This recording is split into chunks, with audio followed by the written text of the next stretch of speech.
What's happening, folks? Looks like we are live and up and running. Let me get everything switched over, turn on the BGM, and we will go ahead and get started.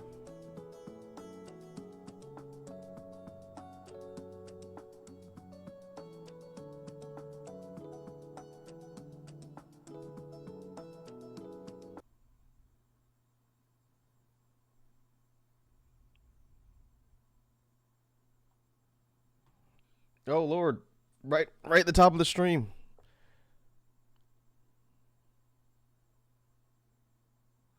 What's up with raid from the Toxic Crew? I haven't even turned on my BGM yet.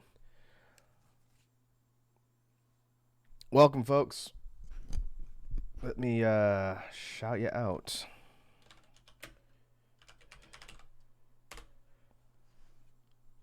Art. It was art day today. What's up, Trickster Trident? I did see that you followed a couple days ago. Thank you for the follow since you're here. Welcome in, folks. We are just getting started. Wazzy says, Raku, how do I reduce stream opacity? Good question. Is it under filters or settings? I've never messed with stream opacity before. Here, let me unpause this so we're not looking at a static screen.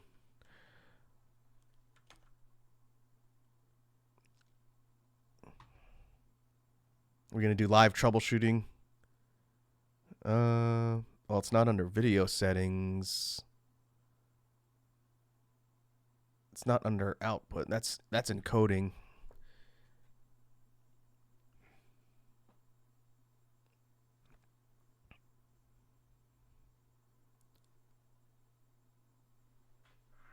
Let's see a first-time chat from Lesbian Burrito. Burrito says, we'll start a whole new Twitch trend where the stream is only 10% opacity. Did you try Googling it, Wazzy? I was looking in OBS.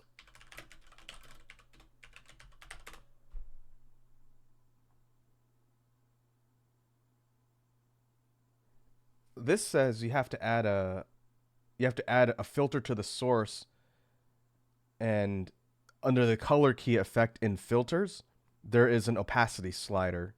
I don't know what that looks like. I could try it, but if I screw up my layout here, I'm blaming you.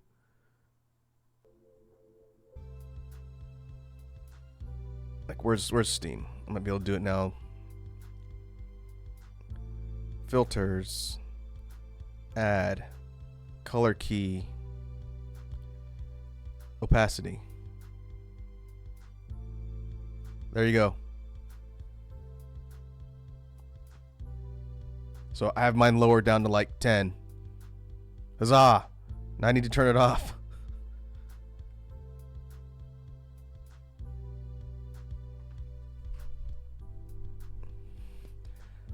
And how did I figure it out? Like Breezy Cheesy says, I Googled it.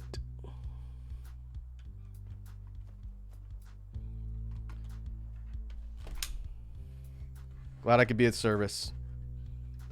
I'm sure you all rated the channel for streamer OBS tech support tips. Glad I could be of service.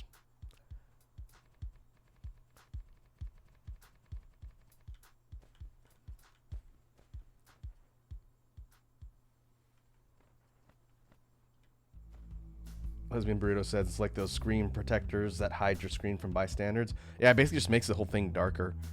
Although if you wanted to have things underneath, I'll bet that's why you would do something like that.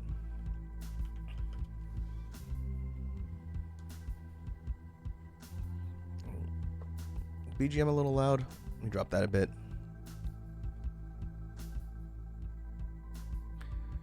All right. Oh, back to the actual stream. What are we doing here?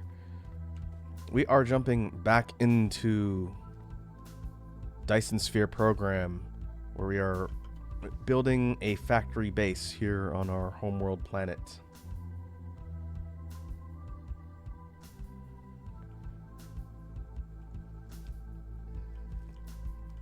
It has been some time since we streamed this because we didn't have a stream for this last week. I have done some work on the base, so I'll talk about that in a sec.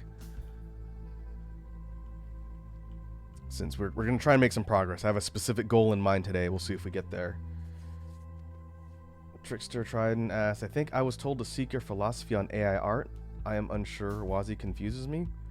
Is this like an entrapment thing? Am I trying... Are you guys trying to get me to say something incriminating regarding AI art that's going to be taken out of context later? Because I don't want to get canceled on Twitter. I've had a pretty good run of not getting canceled on Twitter. But I will explain a little bit since you asked, if you're curious. Mr. Dirtbones asked, is the planet some kind of pun about beatboxing? This planet is not. If you look at the planet view, it's called Homeworld.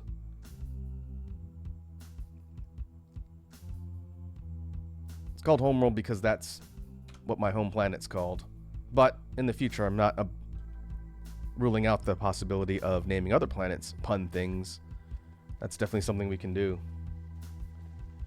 Breezy Cheesy says you caught on quick. Hey, look, I'll be honest, but I'm not gonna sit here and claim to be some sort of arbiter of technology when it comes to AI. It's very nuanced. I will say this though. AI is a tool. The concept of AI, I'm not talking about AI art specifically, but just AI is a tool. Like any other tool, it can be used for good and it can be abused. AI art, I think, is interesting, but is dangerous because it's easy to abuse. Would I ever use an AI art tool myself? The answer is yes, but I'd only use it to develop my own work. In other words, like a ChatGPT or something trained on my own artwork to experiment around with stuff that's my own art. The ethical side of training based on other artists' work without their consent is ethically wrong, and that's a big problem.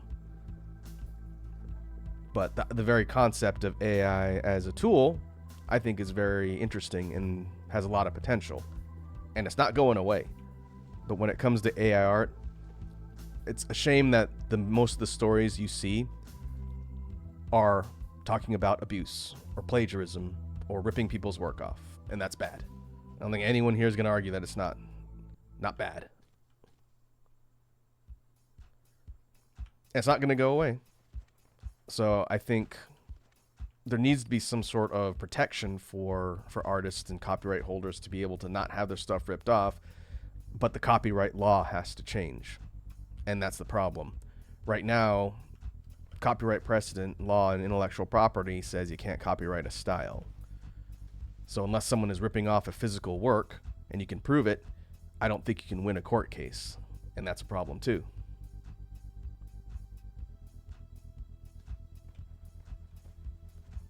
Mr. Dirtbone says, I don't know why, but I got a sub to the Ackman so I can use his emojis.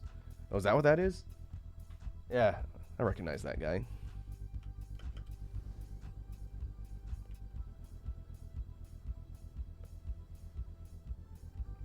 All right. Anyway, to wrap up, hopefully that's a detailed enough answer, Breezy Cheesy. I think the overall reaction to AI art is a little bit extreme. I think people who have their art ripped off are legitimately justified in being upset about it, sure. But the fact that people won't even acknowledge a conversation about it, I think is a little bit counterproductive. Because I have art peers who, if you talk about AI art, they will cut you off. Like, they'll just completely not associate with you at all if you just talk about it. And I don't think that's necessarily going to further the discussion in a constructive way, but if that's what they want to do, then that's what they're going to do.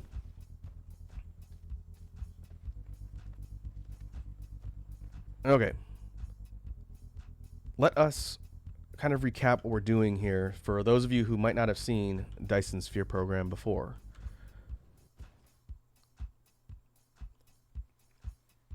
The point of the game is to build and develop our technology. We control this mech here named Icarus. The point is to build and develop our technology and automate our production in order to increase our level of technology to where we can eventually harness the power of the stars in order to power all of our technology.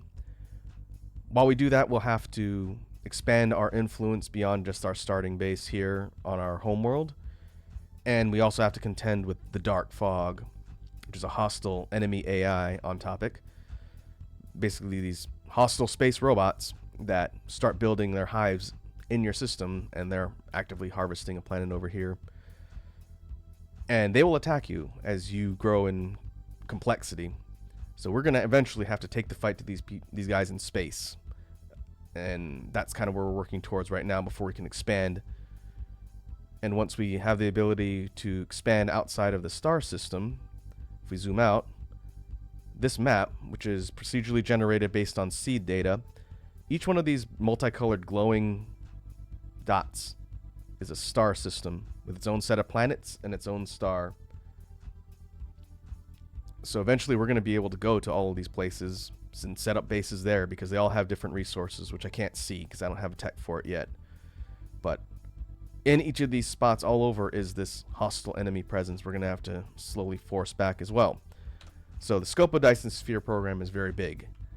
And we started with nothing.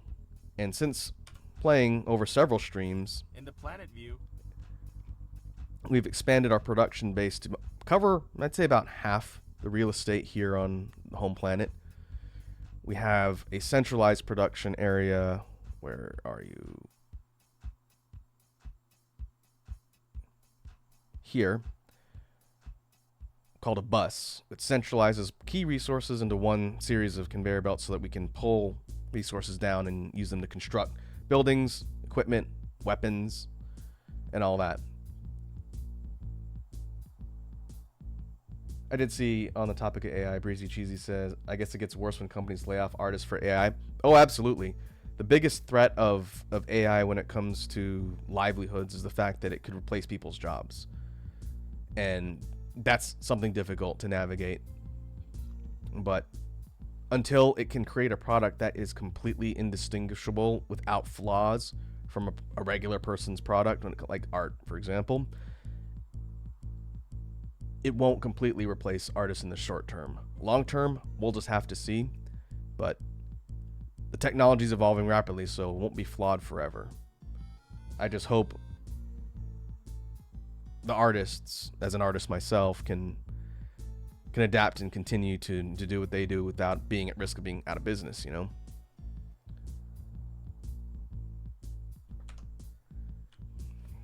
So on the topic of tech, what's our roadmap?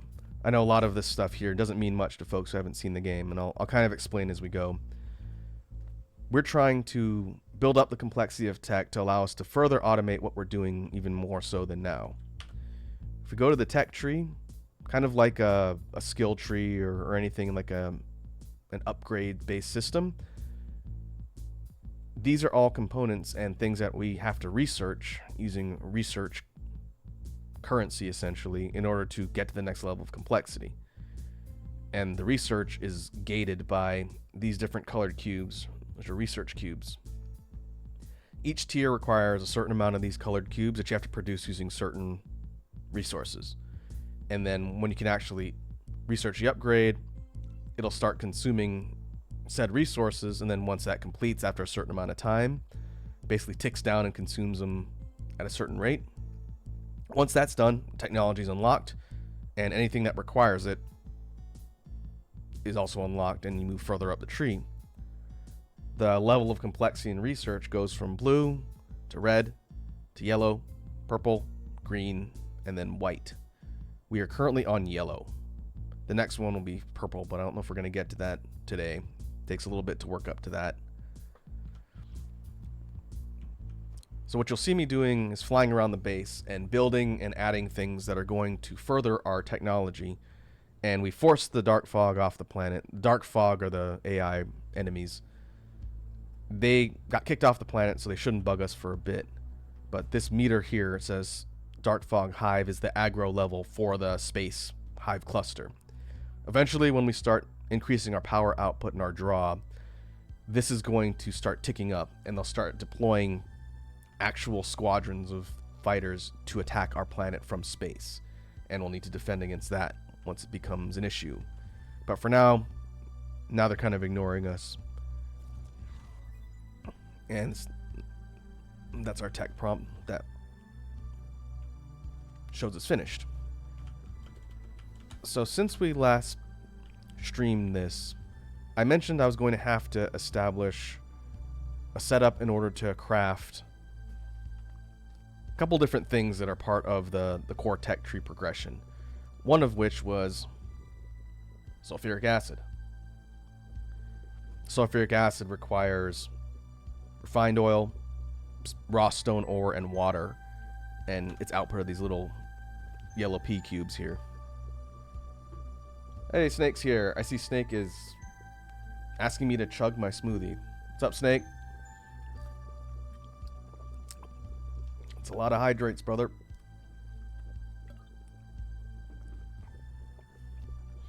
And we got a stretch from Trickster Trident.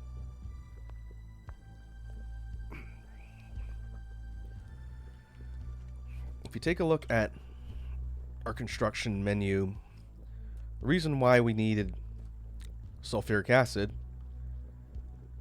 is because we needed to craft graphene, which is like a kind of, what they consider it, like a almost like a polymer lattice matrix or something. It's a key component for a lot of things. So I had to rig up a setup here to pull the resources to get sulfuric acid, and I'll show you where this leads and where we're actually producing graphene. A lot of things require graphene. Snake says, this is why you should have a limit on this type of stuff. Hey man, if you want to burn your points on making me drink a lot of things, I can't really stop you. I did see Mr. Dirtbones redeemed a swear timer. Oh no, a swear timer. Whatever shall I do? Oh, let's see how long it takes me to remember to turn that off.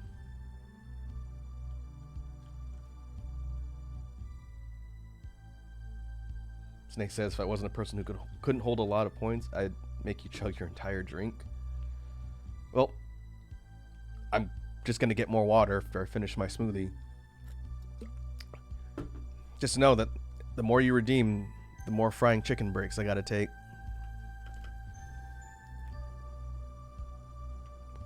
Okay, so we got the site here churning out sulfuric acid, and because of the layout here, I have to sort of path the stuff around, and that's going over here to this site that is producing the graphene. These are chemical plants, and they take the resources and they spit out a certain type of material depending on what you tell them to spit out.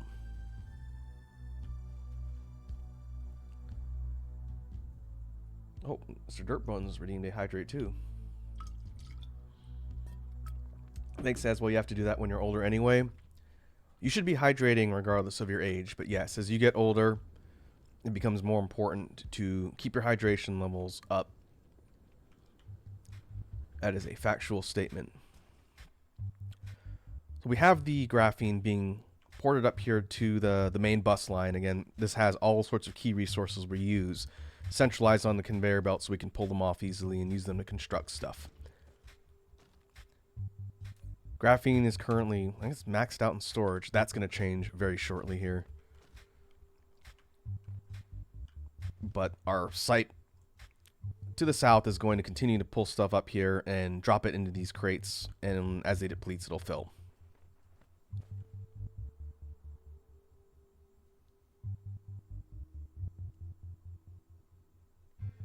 Hey, Iconic's here. What's up, Iconic? Welcome to the stream.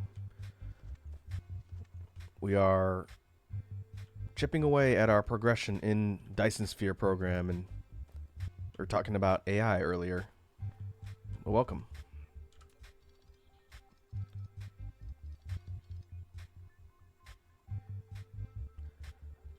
All right, let's make some room.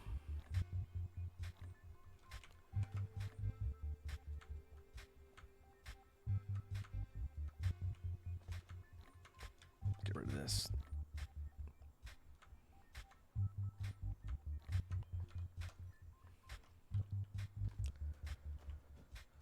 Okay, the next material I need to craft or automate and then put on the bus, that's pretty important, are the pink cylinders, particle containers.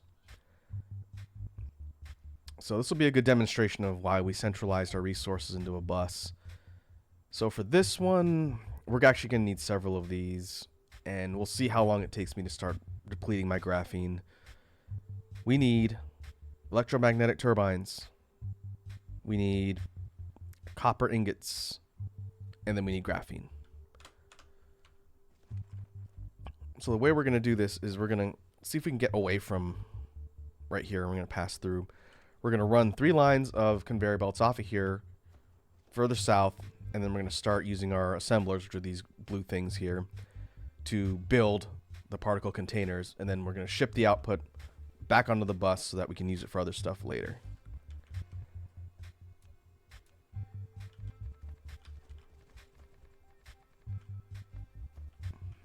One thing I did while I was updating the base offline, off stream, I upgraded to Mark II assemblers, which makes them construct things much faster, but they draw more power. These are at 12 kilowatts. These are at 540.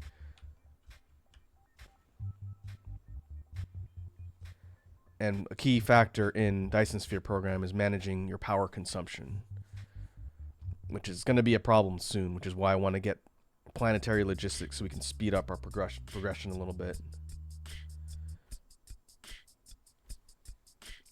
The meter here, our overall output is the blue circle and our consumption is the yellow circle. If this tops out, then our grid will basically brown out and shut down.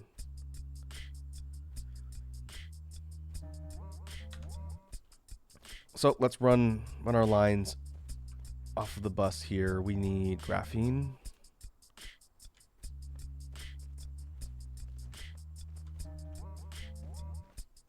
Electromagnetic turbines.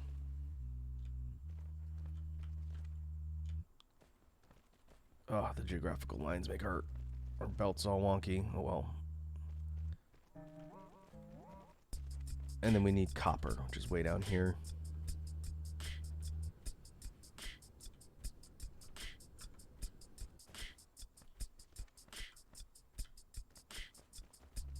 Normally we'd run them parallel, but because the scaling of the lines of the planet change as you move closer to the poles, that's why it's got that kink in it like that, which doesn't look great, but it's fine. I think it'll still allow us to build. I stuck this main bus placement in the wrong spot on the planet. That's why it's all weird. I mentioned that earlier on, but it's fine. This is our first planet. First planet's always messy in this game. Actually, let's do this. It'll make it a little easier. Instead of going north all the way, I'm gonna hook a right.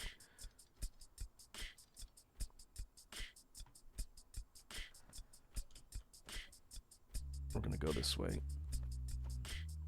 The planet doesn't change scale going horizontally. It's just vertically. So if you lay belts out perpendicular to the poles, then they won't have that weird kink.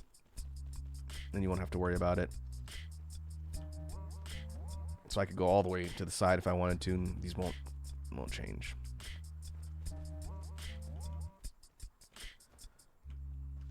The way it works with the construction, I put down buildings, belts, or whatever I want, and our mech has these little drones that fly out and they construct things. And now we need to go and grab our assemblers. These are the machines that construct everything. In order to get the resources into the assemblers, we use these things called sorters. Hopefully that didn't just kill my network of power. Where's that even going? Oh, it's going over there. All right, I'll fix that later.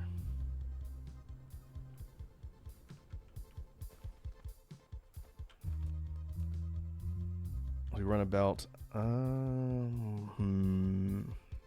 need to run it the other way.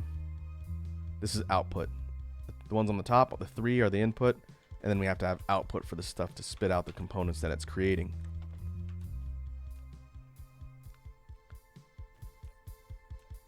which are the pink cylinders. Let's see if I can actually run these over.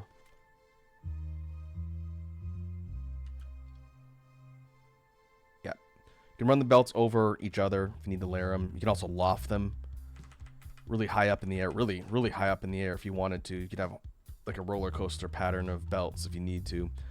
The tech we're trying to get to today on the stream is going to alleviate the need for belts everywhere. It's one of the biggest game-changing things in like the mid-game, and that's the ability to use bots to fly stuff around, or drones specifically, I think they are, to fly things around and make it so you don't have spaghetti everywhere for your belts. Which means I'll probably have to retool my entire base, but I will worry about that off stream.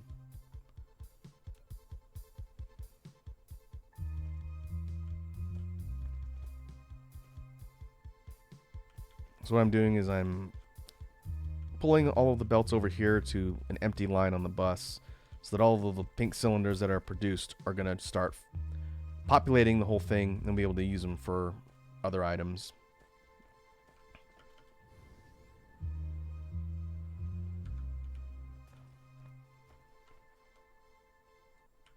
And what we could do is we could take our assembler and just copy him down the line. I'm gonna do 6 to start. If we put too many on here, then it's basically gonna outpace the production of the resources that it's drawing, and we don't want that.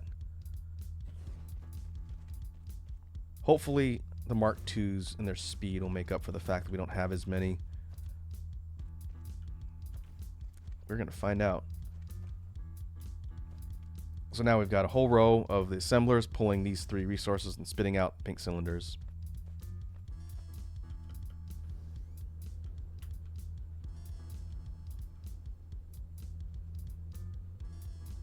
Oh, smart timer is indeed done. Thanks, Snake. I made it. It was close. I had to really resist with every fiber of my being to not say naughty words.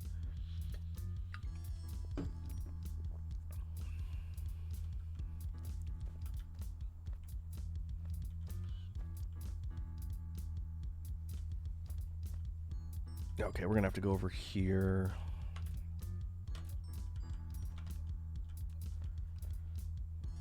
Now I'll kind of illustrate how the construction directly off the bus normally works. And we'll do it using our new lines, since there's something critical I need to make.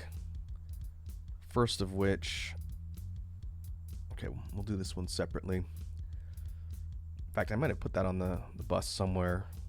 No, maybe not. First thing we need, building. Planetary Logistics Station. This is the thing that's going to facilitate having drones flying all over the place. The drones themselves are the little robot things here. These go with the logistics towers. We need both. But first, we have to craft one of these.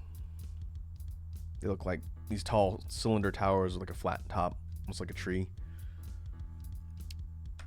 And to do that,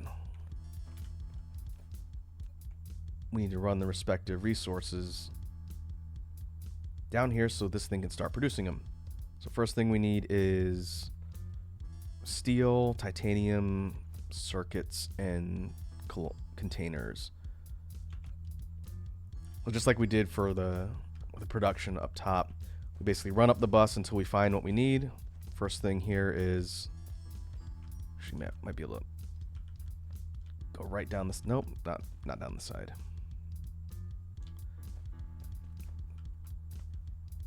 Steel.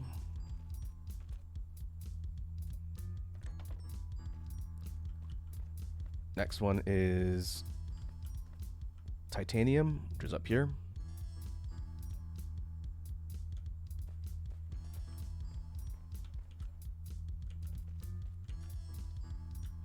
We're going to run it parallel. Next one is circuit boards, which is up here.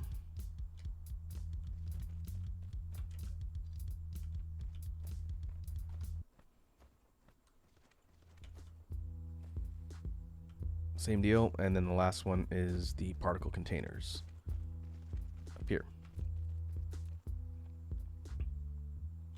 So this setup is convenient because you can basically have things neatly grabbing the required resources off of the main lines here and then producing all the stuff down at the bottom. So our output, what's up with the lines? We're right on a fault line.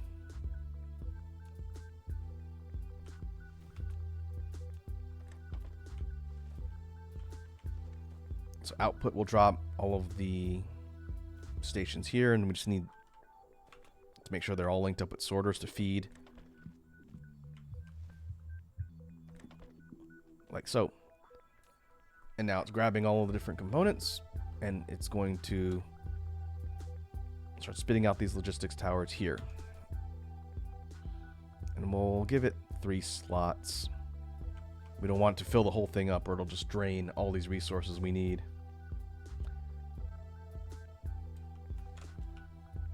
Hey, Lava King's here. What's up, Lava King? Welcome to the stream. We're Dyson Sphere programming it up. Did you have judo today? It's Thursday.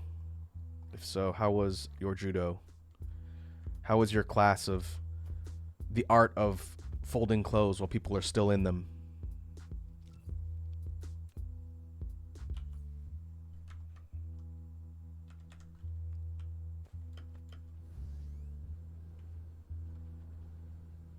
Lava King says it went fine.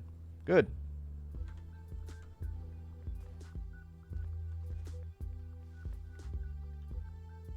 Alright, so that's good. Now we need to craft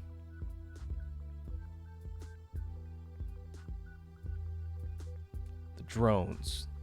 And the drones take iron ingots, circuit boards. Circuit boards are going to be a really, really precious commodity. I do not have a high enough production rate of these things, and it's going to be a problem soon. But we need iron ingots, circuit boards, and engines. So we need engines first. I think what I'll do is I'll put the engines right here, and then we'll put the drones on the other side.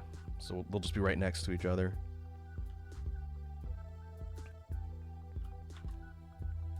And we're just going to repeat the same setup. You're going to see me do this kind of a lot as we work our way up the tech tree. But for this one, we need the engines. Or thrusters, rather. And this one is steel.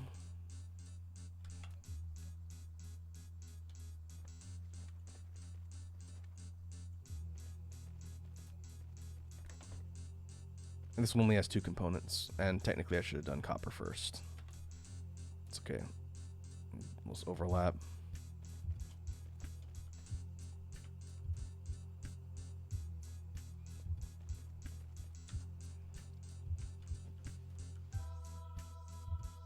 In fact, let's do this, since right now I'm trying to think. We're going to need to use these components for something else later. I think it's the advanced thrusters. I'm trying to remember. Just look.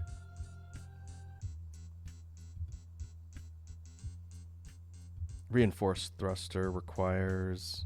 Oh no, this is different. I think this is the only thing these are used for.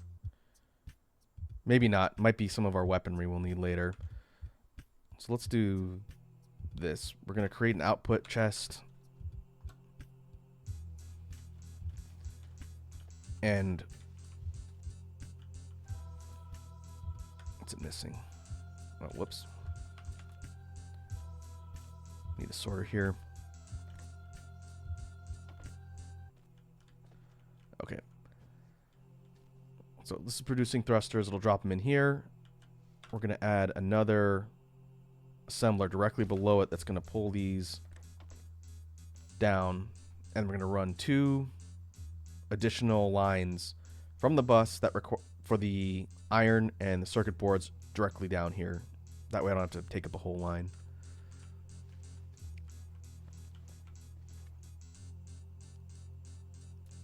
So this one's gonna have to loop over.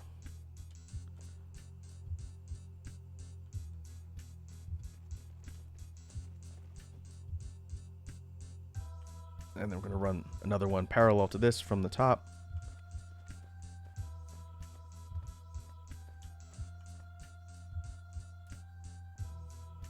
Same thing.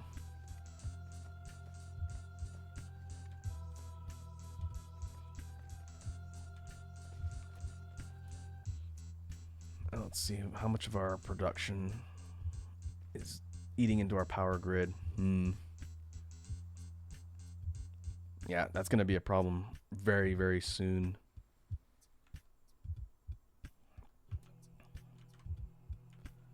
All right, let's dump these in here.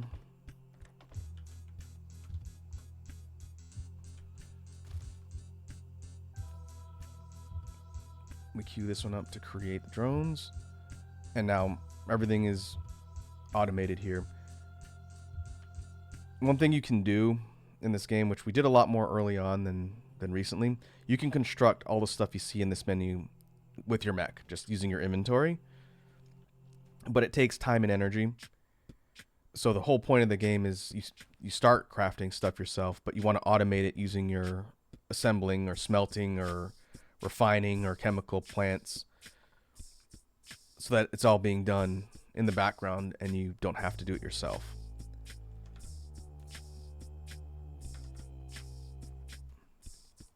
And in the meantime, you're trying to work your way up the tech tree, manage your power, and also deal with angry aliens. So quite a bit to manage. And I need to make sure I save often. This is a good game for the save, reminder, redeem, because it'd be quite a shame for me to lose progress because I did something stupid. And there will be stupid. Don't worry. Nope, gonna stretch from iconic.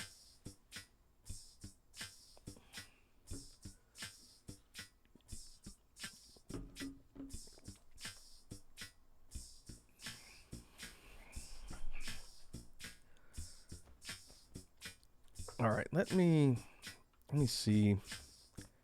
One thing I was thinking about when I was working on this off stream is how I'm going to handle the power problem in the short term, because we're not quite to the point where we can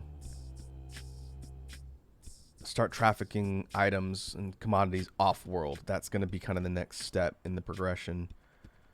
So we're going to need to solve in the short term our power crisis. And I was thinking, if we take a look at our map, right now we've got what looks like a big belt around. This is the bottom. I think it's the South Pole. I think it's the North. But around this particular section of the planet, these are solar panels. And they generate energy for the grid as long as the sun is shining on them. And then when the sun is not shining on them, when it's night, they go dormant. And so the ring goes all the way around the planet so that a section of it is always getting sunlight at any given time and generating energy for us to use. That's pretty important.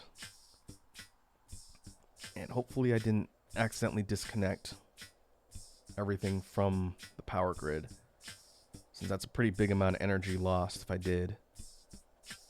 Let's see, we go from here, here.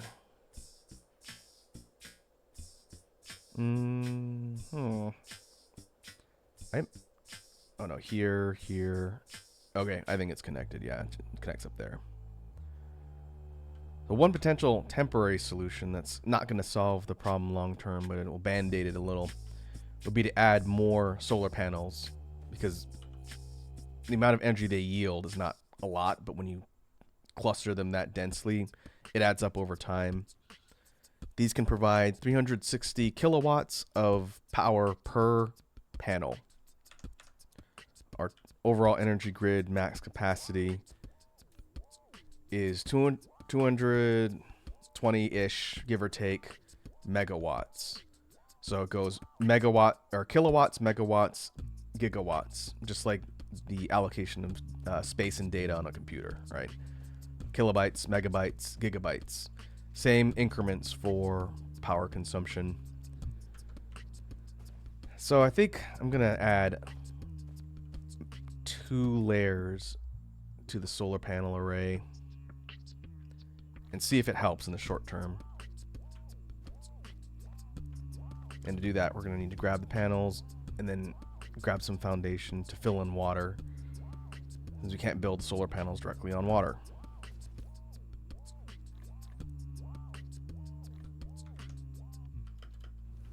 And then we'll just have to see. If I had planned this better, I would have left room at the upper and lower hemispheres in order to basically bound the entire area with solar panels, but I didn't do that. I built too far up. And that may become a problem later. But for now, we'll just have to make do. So for this, we're going to run...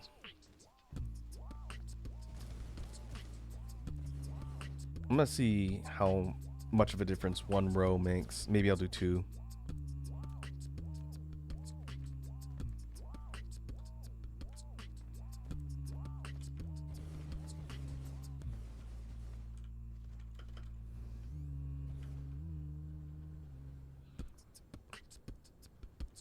And because this game has a blueprint system, you do have the ability to basically make a large-scale blueprint to put all the way around a planet. I've never tried that, but I might think about that for future planets that we settle and start building on, so I don't have to do this by hand every time.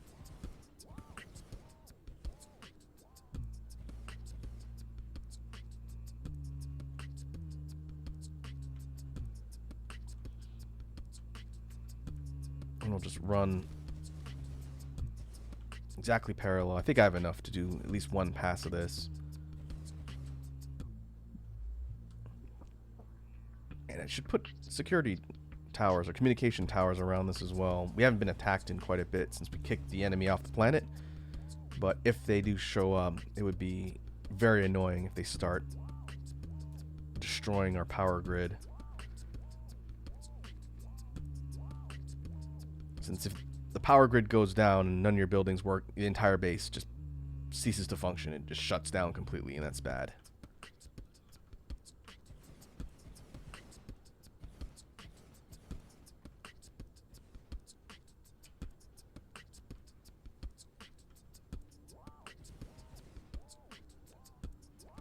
And because we're flying over essentially an ocean, I've got to add a little bit of land to fill in the water in order for us to keep building. Fortunately, it's not a huge circumference just because we're this close to the North Pole or South Pole or whatever it is. A lot of this was just ocean. There's a lot of water on this planet. I had to fill it all in order to build stuff.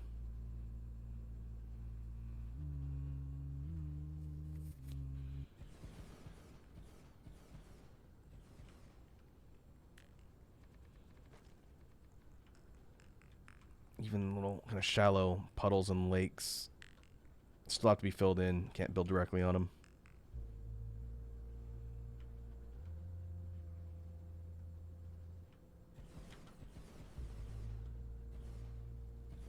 And we do have to make sure our mech itself is fueled, since if we run out of fuel for our mech, then we can't fly, and we basically have to crawl everywhere until we replenish our energy. So there's consumable fuel. Maybe I shouldn't be flying the whole time. Consumable fuel for our actual mech itself.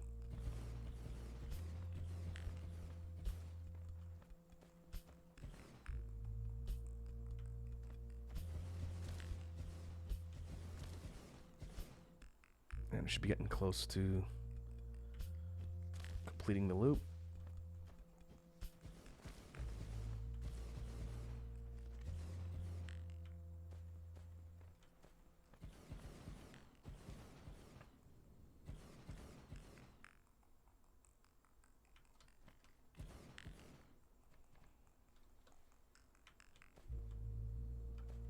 How many have we used? Oh, yeah, we got plenty.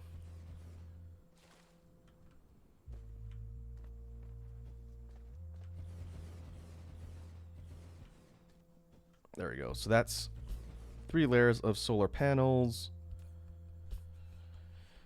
We added about 50 or so megawatts of power puts us a little bit closer to 50%. We're getting close to 3/4, 75% consumption. Now we're at about 60.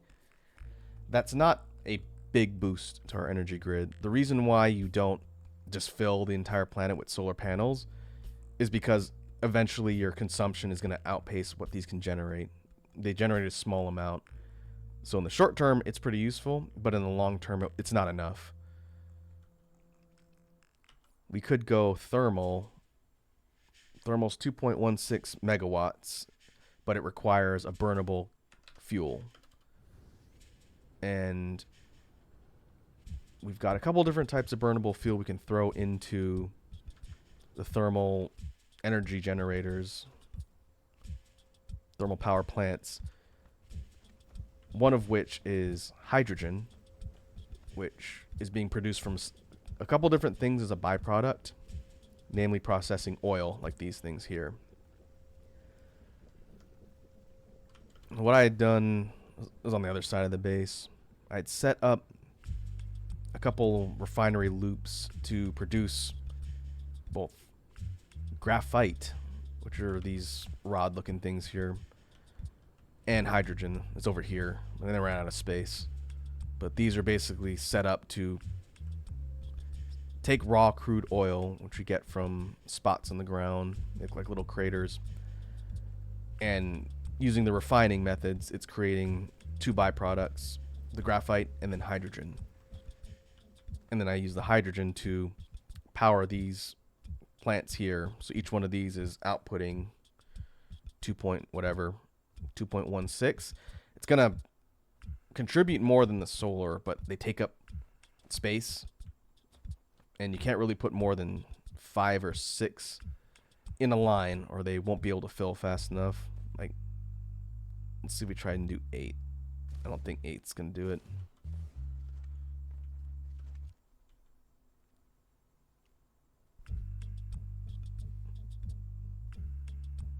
Let's see, they're burning at... This is the rate here it's consuming. So hydrogen's being burned to produce fuel. I don't think that's unsustainable. I know for the graphite, if you can use this as fuel for these thermal power plants as well, and raw coal. You couldn't do more than 5 or 6 in a row. It would burn them all before it could replenish them. So what's doing here is it's feeding the hydrogen off of the line from the fuel tank, and then it's feeding the hydrogen to the next one and the next one and the next one. They're daisy chained together, and it goes all the way down in the end. I think, I didn't think to measure this because I haven't been using hydrogen for that long. It actually does keep it stocked. Normally this one would not be getting starved. It wouldn't be getting enough hydrogen because it's too far down the line. Basically the ones before it are burning faster than they can resupply, but that's a potential solution. To be a little careful not to burn more than we're outputting.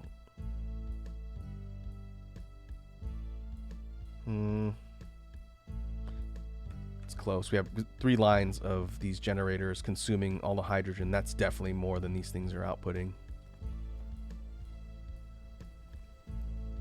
But what we could do, it's going to be incredibly messy.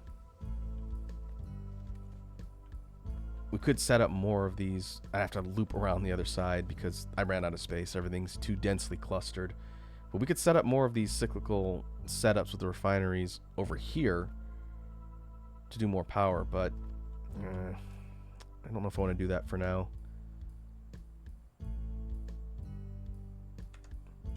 Let's see. I'm going to add a couple more. I might have to come back and just see if this setup bottoms out with the power supply.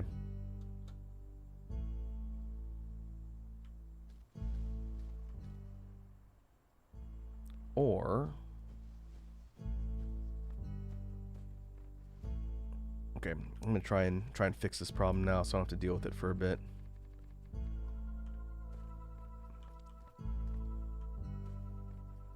Up here, this is,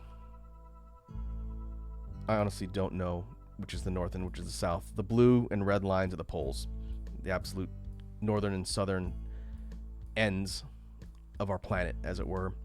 We're going to need to construct something up here eventually. That's part of our power generation. But for now, maybe I'll do it down here instead. There's more space.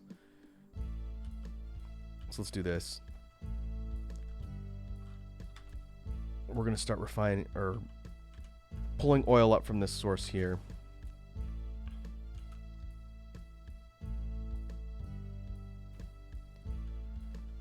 And we're going to mirror our production maybe a little further down, so I don't have to worry about the geographical lines. And we're going to dump it all in the power generation, and hopefully that'll buy me some time.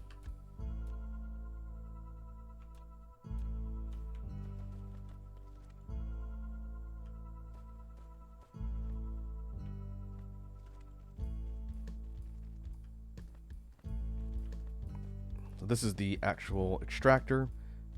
This is built on top of the little oil seep sources, and it just starts dumping out raw crude oil.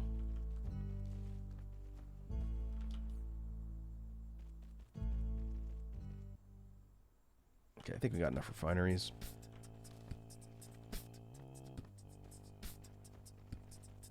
And now what I'm going to do is build a bunch of these cyclical setups for refineries here, and then take all the stuff being dumped out and hopefully repurpose it for power generation, which means I gotta fill in this big ocean here.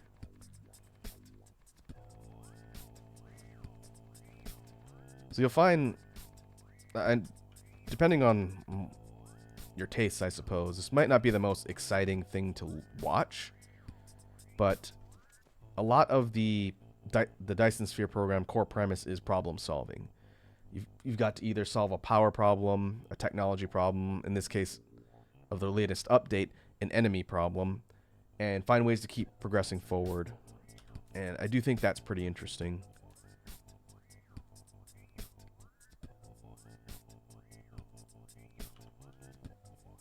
And the whole idea of efficiency and automation.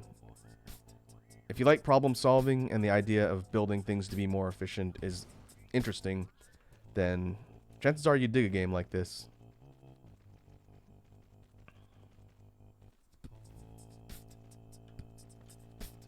When I started playing this, I think it was gifted to me a while ago, I didn't think I'd like a genre like this. I thought I would get bored. But even before they added the hostile enemy mechanic, I spent I'd say probably a couple hundred hours on the regular version of the game before that update. Iconic says, vibing with you is great no matter the game. Oh, thanks, Iconic. You're too kind. I will say that even if the gameplay for the moment, because we're not in combat, even if the gameplay is not the most exciting thing ever, I do think it's a really interesting game to talk about. If I was sitting here doing all this development and whatnot completely silent, it would probably be really, really boring. But I find talking about the development process and all the things I'm trying to do is very interesting. So hopefully it's at least some form of entertaining for you folks, because I've really enjoyed streaming the game and trying to get better at it. Okay, we're going to connect another one right here. Let's do 3. The blueprint system allows you to take pre-constructed builds and layouts, and then as long as you have the resources, just plop them down, and your little drones will start constructing them for you. And you don't have to do it individual component by component.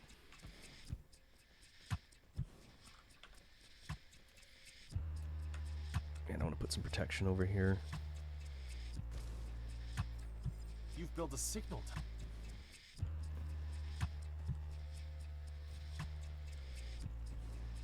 And these battlefield analysis bases are connected to defense and weaponry, but they can also help construct stuff. They have their own set of construction drones, so if you put it nearby a build site, they'll start dropping stuff down for you.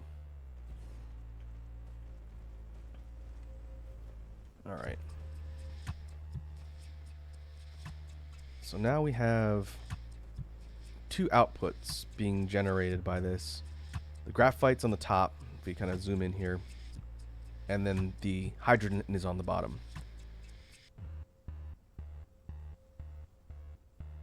So I'm going to create a storage spot for the graphite, and I'll probably use logistics to shuttle that elsewhere in the base where we need it.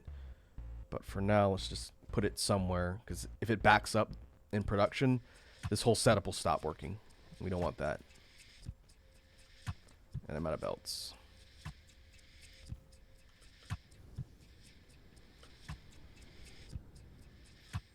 In cruise mode, you can fly the mecha to different planets.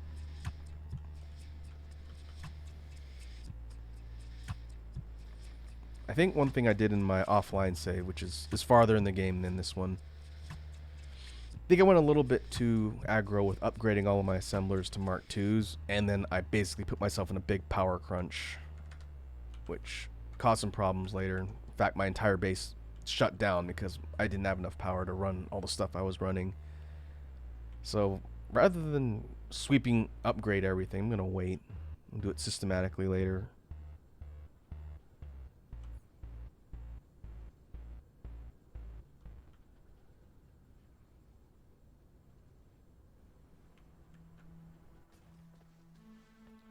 Alright, so we're going to have this throwing output for graphite. We'll put 2 chests on top.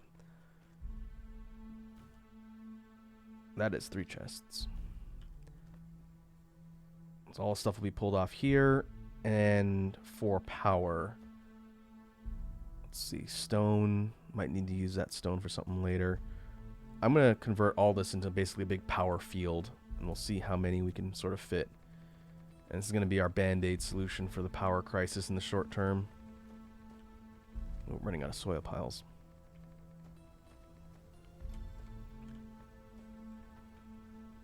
So likewise, we need to pull the output hydrogen off so this thing doesn't shut down. And we'll put you here. These are fluid tanks that can be used to house all the different fluid type of resources that you generate. So we want to dump all that in here.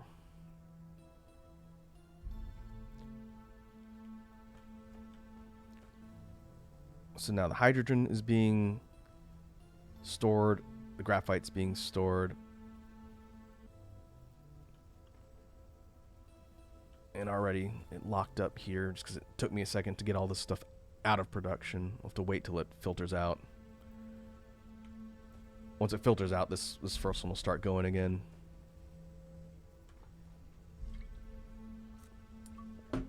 Alright, let's save.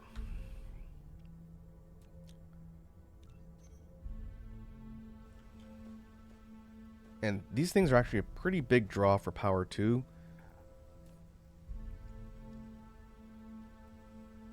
So I wouldn't want to build like 50 of them just for this. It would basically cancel out our gain for power generation. And ultimately, when I solve the power crisis with some more tech later, I'll probably delete these and just get them out. But for now, we're going to need them.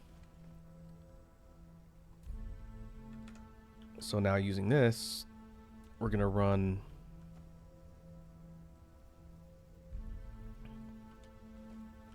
actually, this is what I was looking at earlier.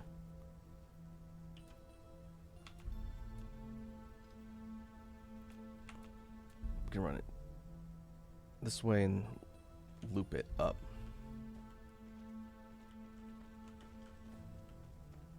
And I'm kind of curious to see how many of the thermals we can put on here before it basically taps out in production.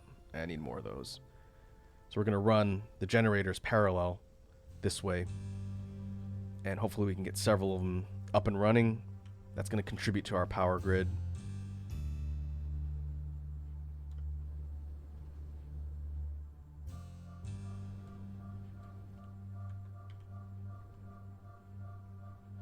And let's see, where are you?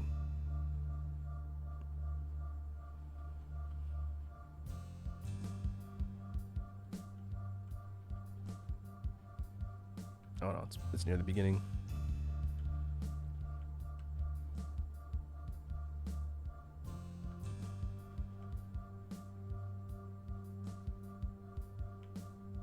Another problem, all the order of all of my production is in different spots in my offline save, so I have to remember where I put all of these. Where are you? I know I put thermals on here. I was just looking at this earlier.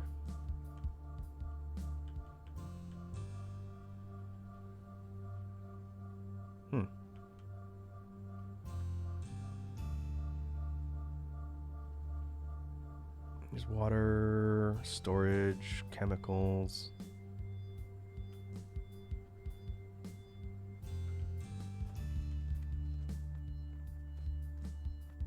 I might be misremembering. Maybe I didn't stick them on here.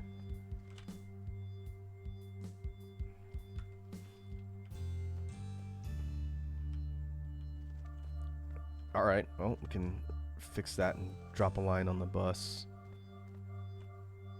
Huh. Maybe, did I construct all those by hand? We've been using quite a few of them, so that would be unusual.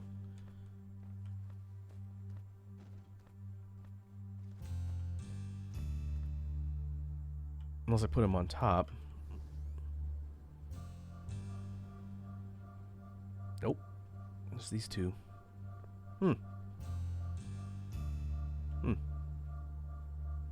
Okay.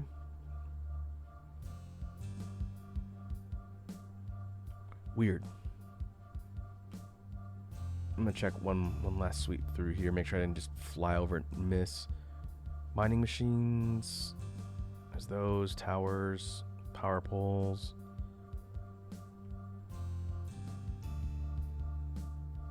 No, I don't see him. All right.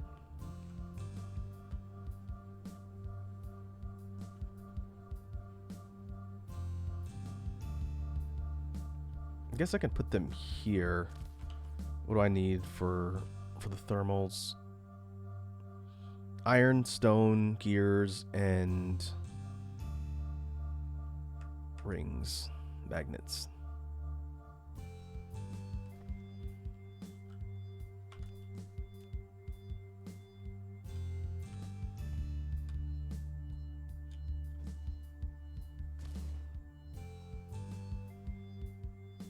No, it's coming from over there. All right.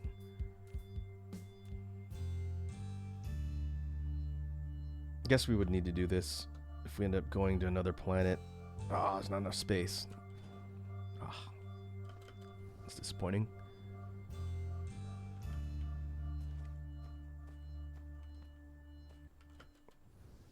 I guess we're gonna have to go all the way down.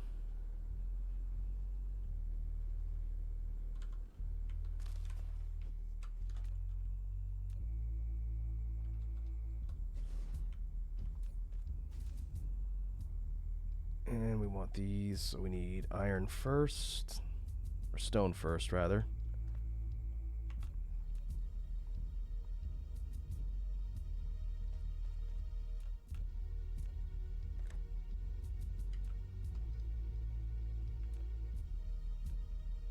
I'm gonna do the exact same thing. Run all of the required resources down from the different respective lines on the bus. Next up, iron,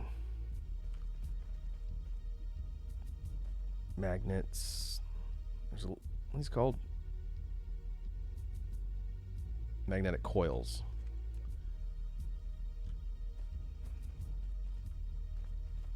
And then gears.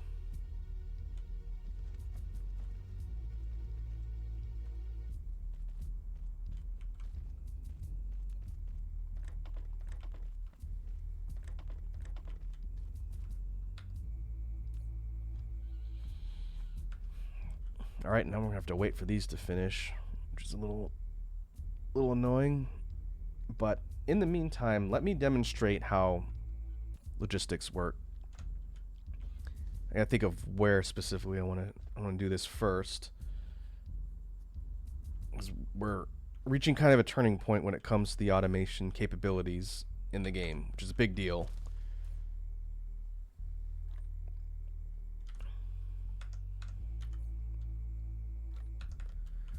So we'll grab a stack of the drones, and we'll grab some of the logistics towers themselves. Let's see.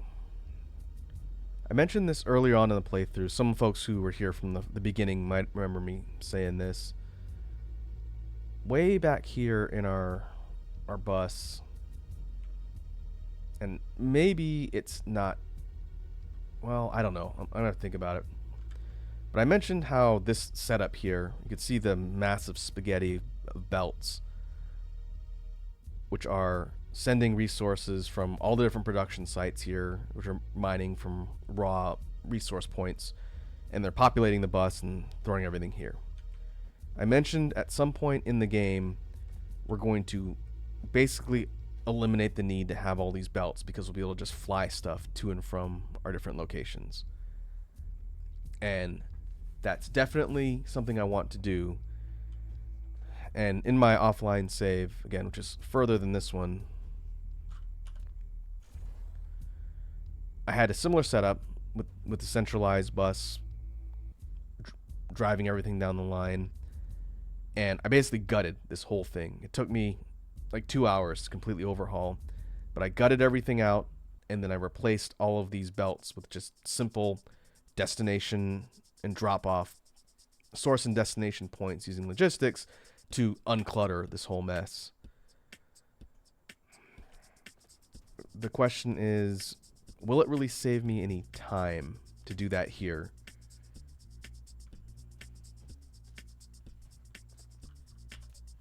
So what we're going to do is we're going to kind of look at our setup and make an informed decision before I start just ripping everything out, because I don't really want to do that. At least not all at once.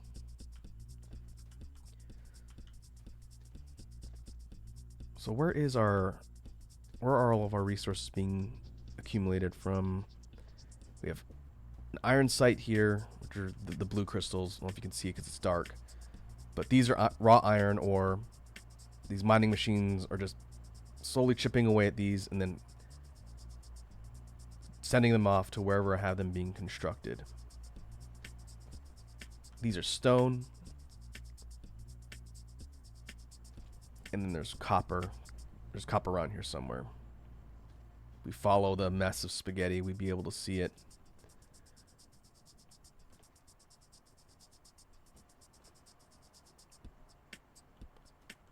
One option we have would be to move everything and centralize it.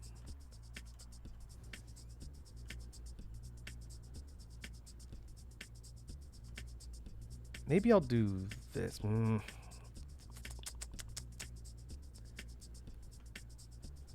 If we go up here, this far off remote area across the water, this is a pretty good example of what I'm talking about when I say we have everything spread out. Like right here, this is a central iron ore cluster that's being mined. And because it's so far away, we have to use belts to just ship everything all the way down to the site where it's being used to make the iron ingots and whatnot. Let's see. Where is a spot that just has untapped iron? It's a better demonstration of what I'm trying to show here. All right, let's do it here. This might be the best way to show it, because I don't think we've seen this yet. I showed off one of my other saves before, but it's been a while, so people might not remember what I'm trying to explain here. So what we're gonna do is kind of try and squeeze in here. It's not the most ideal setup. We're gonna start mining this cluster of iron ore here. Haven't touched it yet. It's just been sitting up here chilling.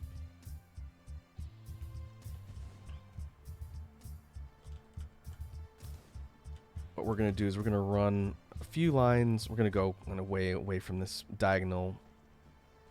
I think it's oil line. We're just gonna get away from that.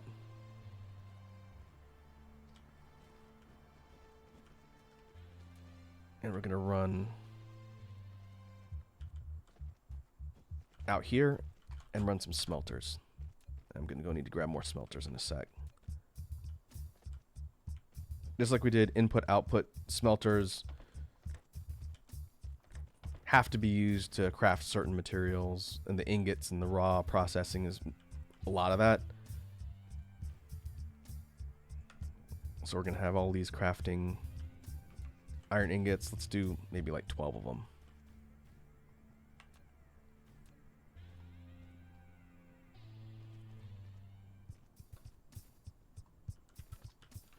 Reason why I'm spacing 3 and 3 is because I need to run power in order for these things to actively run.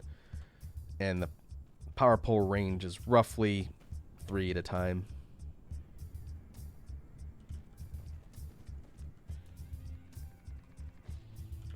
Okay. So we're going to run, let's do 3 more.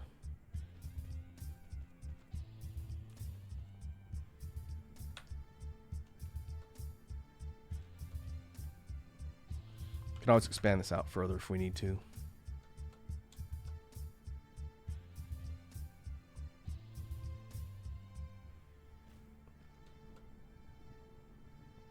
Oh, we're out.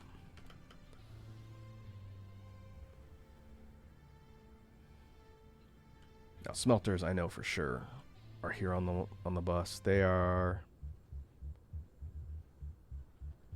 over here.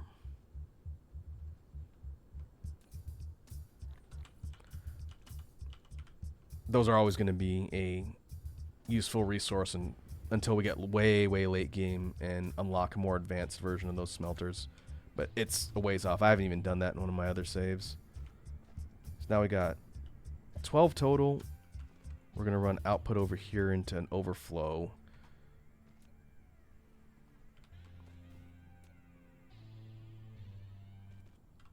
And let's give them 2 overflow chests. And now we're going to drop down a new logistics tower.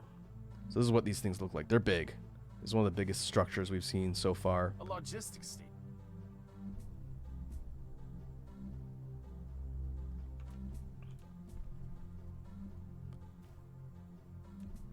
Let's run this down here, just in case we need to expand it.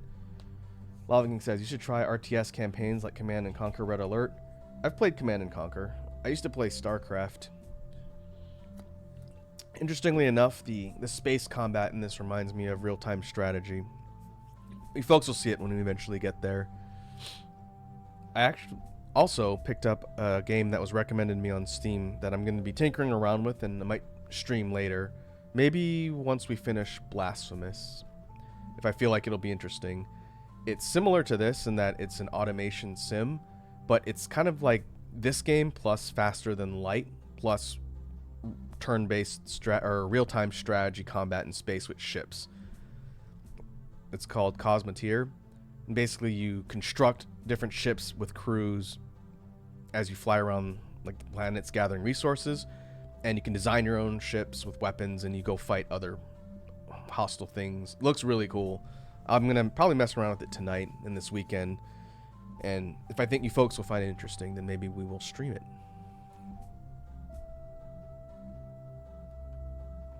Okay, so we open up the Planetary Logistics Station, and we've got to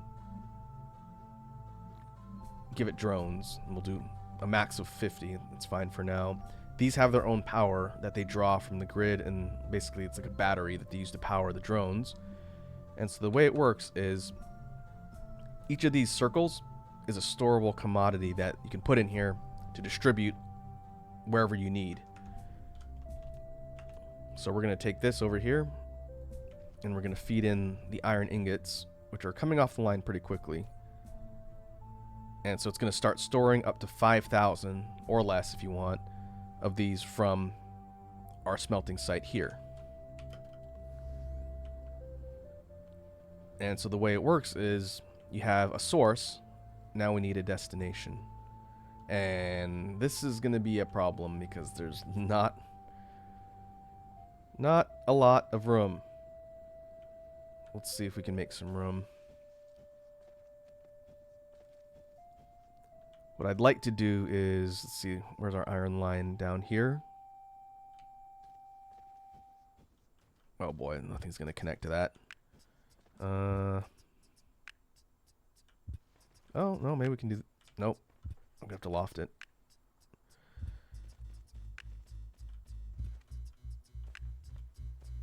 Let's go... Ugh. This is why I want to retool the base. It's just so cluttered.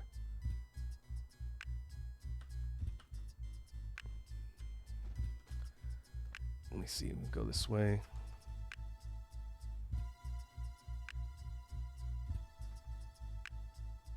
Over here. Let's try... Oh, whoops. I don't want... I want you going that way. Snake says, man, with old shows, I can't tell what quality are until someone points out I'm watching an episode of Ultraman Nexus and it's in 480p. Yeah, the resolution for the encoding video is probably a good indication of the time. You're not going to see anything in HD.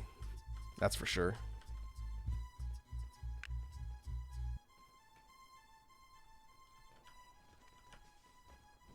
Okay.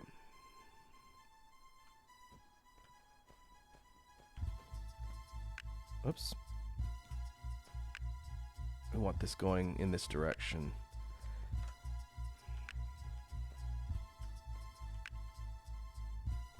I see we got a hydrate and a save reminder from Snake and Iconic respectively. Snake says, well, of course I'm not expecting HD. Actually, fun fact, a lot of these old Toku shows were shot on higher end cameras. So like higher than regular TV quality, I assume.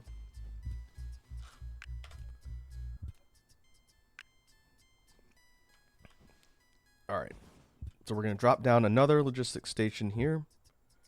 Run power. Give it drones. Run output here. And so the way it works is when you set up a source within a certain range, you can upgrade through the tech tree. On the receiving end for the destination, you basically say, what do you want? What's on the logistics network that you want? We want iron. Right now it's set to supply by default, but if I click demand, little bots will pop up from both ends actually, and they will start flying back and forth, trafficking the demanded quantity or commodity in whatever quantity they can carry, which can also be upgraded along with their speed. And you see this big freeway of drones flying back and forth. And what they're doing is they're carrying the stuff from the source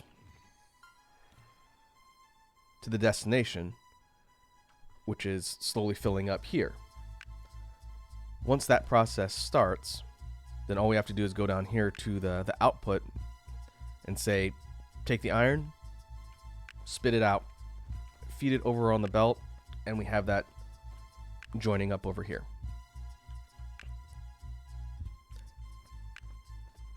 Now, we're not consuming tons of iron at the moment, but this is going to pretty much solve our problem with iron for the short term.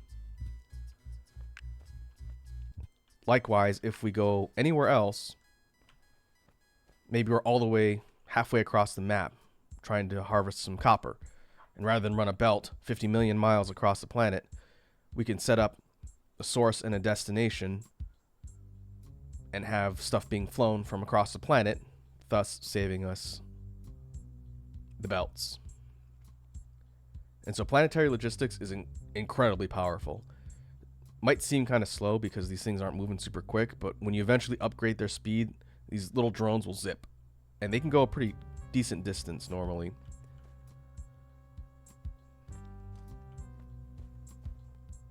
So what I ended up doing on my old save, which again, I don't think I'm going to do right now because it'd be a very time consuming.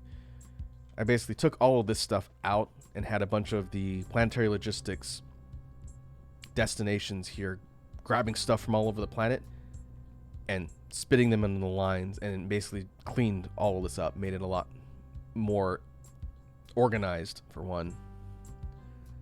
Snake says, your drones are basically sky truckers. Yeah, they're sort of. They're basically couriers. We're going to get sky truckers later. sky/space truckers. That's the next step in logistics. These are kind of like sending a delivery boy to the store and back. Eventually, if you look at the progression here, interstellar logistics, these are your space truckers. These boys here, the interstellar vessels, these are ships. They're not drones. They're actual space ships, and they'll fly and warp across planetary systems in order to move stuff from point A to point B. That's the next big step. Instead of having to fly to and from our remote planets to drop off materials, we'll be able to set up our destination here in our source with the interstellar logistics station, which is a bigger version of the planetary. It's like a bigger tree with like a mushroom kind of hat on it. You crew these up with 10, or you crew the interstellar ones up with 10 of the ships, and you can send them off into space. That will be our next major step to do. Probably after Dyson Swarm, because I don't think we have the power to do it right now.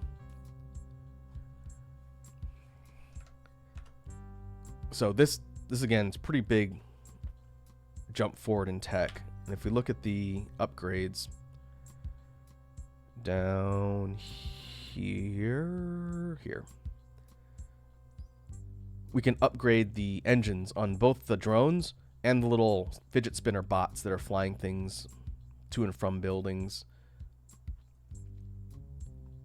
And so we're going to grab that. This is an immediate 20%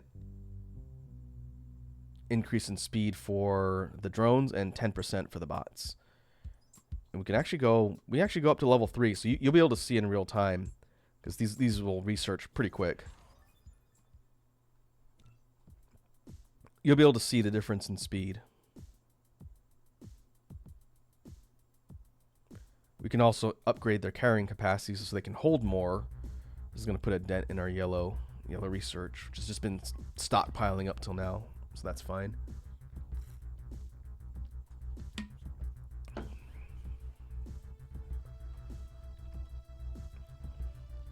But in the meantime, let's go grab more of the thermals, and I'm going to start setting up more of these planetary logistics things, so you'll be able to see. The next time I set one up, you'll be able to see a noticeable difference in their speed.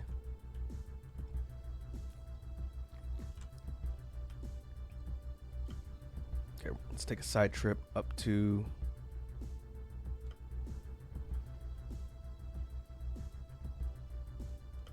our power site.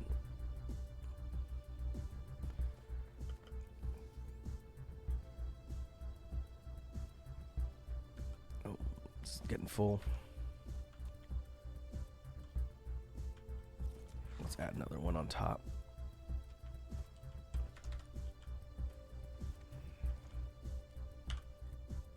And just to show the... Oh, and we can't get this... We need interstellar for that. Alright, good to know. Let's get carrying capacity instead. This game kind of forces your brain into ADHD mode, because you can kind of jump all over the place. And you might be working on something and say, oh, wait, I want to fix that. Or I just unlocked a tech that's going to make that easier. And they get sidetracked. And next thing you know, it's been 2 hours since you were last working on the main task you're trying to complete. But sometimes it be like that.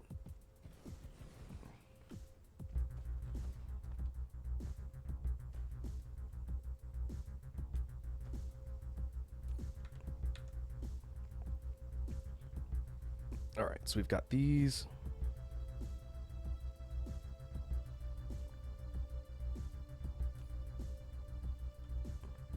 Let's add another row right above this. We can do that just by copy pasting.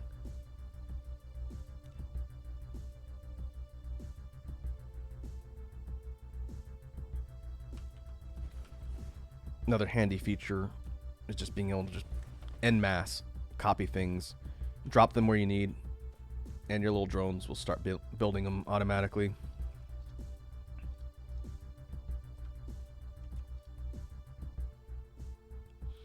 And I think this is the limit before the planet scale shifts slightly.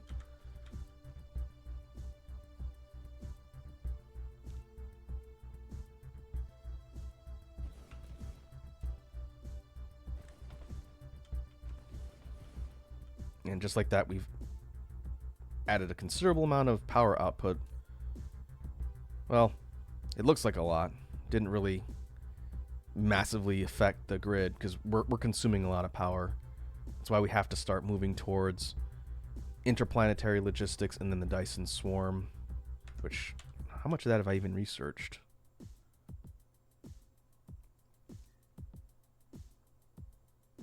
Oh, we're down here. Okay, we definitely need to grab that.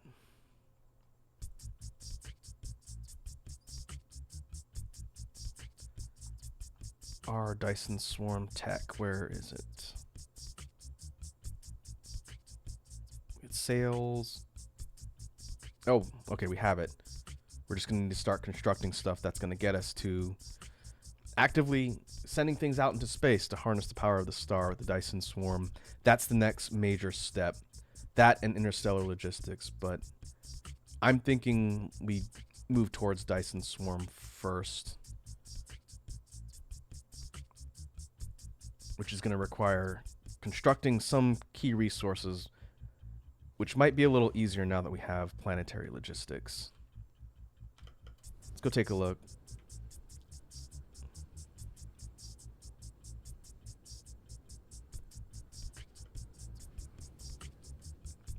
If we go back to the main site, there's only one bot actively working because we're not consuming the iron that fast. But compared to when I started, with 2 upgrades, it's a bit more zip. As you upgrade, eventually they start really flying back and forth quickly, which is handy. You can see our fidget spinners here.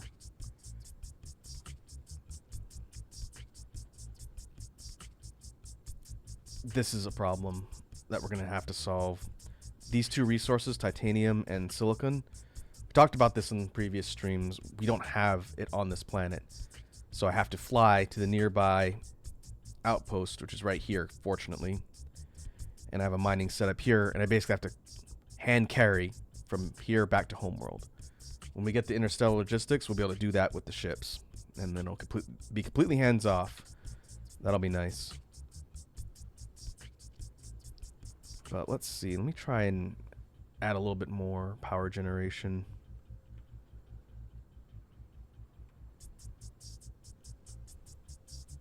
Since, let's see, is this thing being depleted faster than it's being filled? Not really. I think we can add another row. About 50%.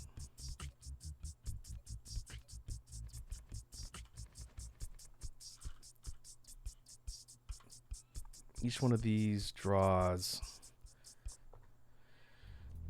total 60 megawatts of charge, I believe that is. Idle consumption 60 kilowatts. So by themselves they don't consume a lot of power, but as soon as they start supplying power to the drones when they fly back and forth, it starts chipping down your power grid pretty quick.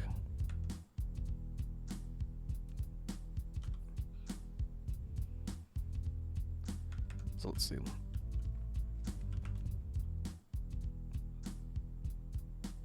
Move a little further up and do this.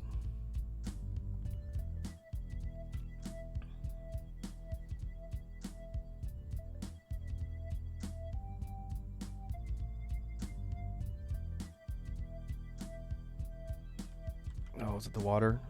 The water's in the way.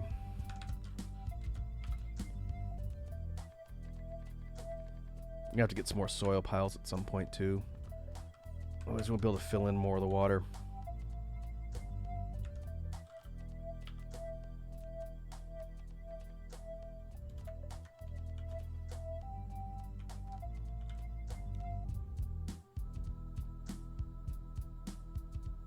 Too close. Too close to what?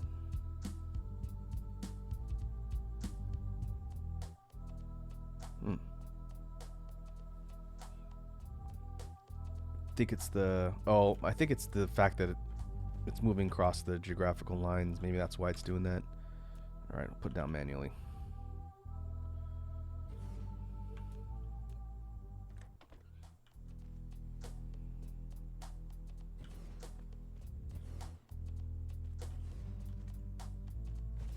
do 8, 4, 6, 2 more.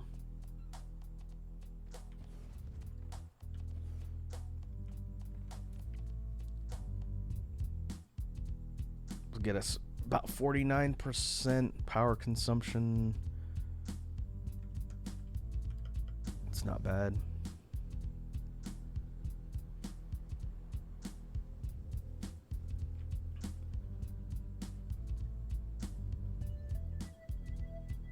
I think we're going to have to start moving towards another solution. We could fill up the entire area with thermal plants, but kind of like the solar powered, it's not efficient.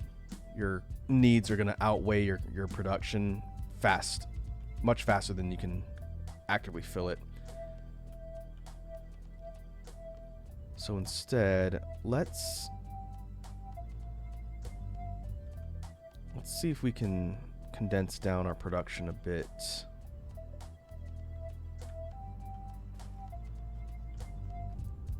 Where's all this going? Oh, what a mess. I could spend probably 5 hours retooling the layout of this entire base, but it would involve gutting everything like I mentioned before, and I don't know if that's really that efficient, just to make it look nicer. But there are a couple components here that are going to be really, really high demand that we need a good solution in order to solve. One of which are the electric motors. These ones right here. And then electromagnetic turbines. These two things are hand-in-hand critical pieces of resource tech. Because our next thing we need to start producing and put on the bus are supermagnetic rings. A bunch of things require these, including the ray receiver and the EM rail ejector. These are two things that we need actively, but it's going to be a minute before we can create those. So let's see what makes the most sense. First, I'm gonna upgrade the production site here. This is where all the electric motors are coming from right now. I'm gonna make these Mark IIs, make them faster.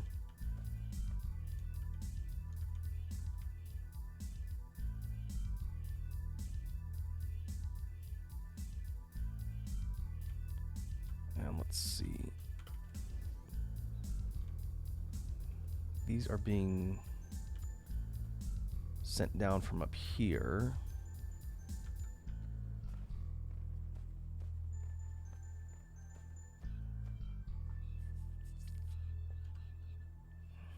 I'm trying to do some real quick analysis in my head about what we can do to make this easier.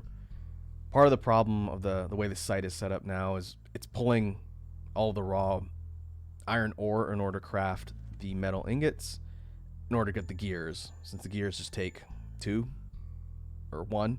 One ingot isn't a gear, so they're 1 to 1, but the engines require, or motors require, coil, ingots, and gears.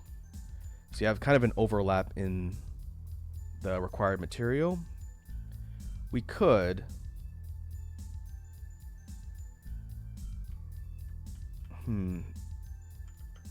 we could gut this whole thing out and instead use our logistics to fly over more iron, because this one down here we set up, it's just sitting here. It's connected to a line of output that's not burning iron specifically at a high rate. So all the stuff in here isn't really going anywhere, but actually probably makes more sense to just create another one that's going to fly it from the other site. So I don't think you can have it demand and supply at the same time.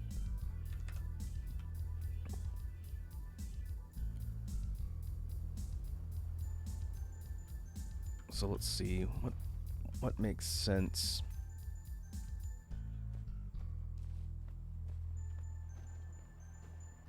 Like Like we could convert this line to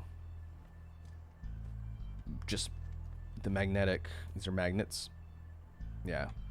Which are going over here to the coils.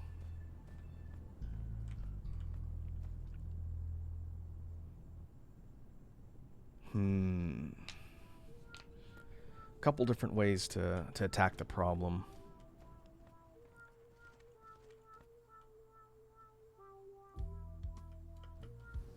Well, let's save for now. We do have time. I'm just trying to think of what makes the most sense. It's not just going to be me uprooting and overhauling the entire base, because again, I know that's not the most interesting thing to watch.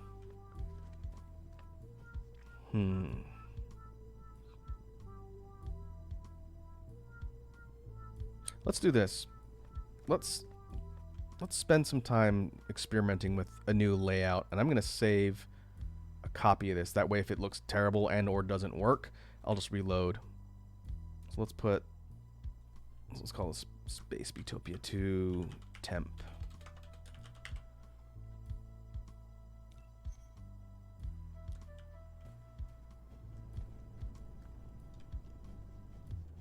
Okay, I am about to do something that might be considered, I don't know if it's considered blasphemy. I'm sure a lot of people do this whenever they're playing, but we're going to basically take our entire production line and kill it. This is what I said I was hesitant to do, but I'm going to try it and we'll see what happens. So I have the red squares mass deletion. So all I have to do, ooh, voice crack, is probably didn't need to do that for the storage, but basically I'm gutting everything. And I'm going to leave the glass and stone.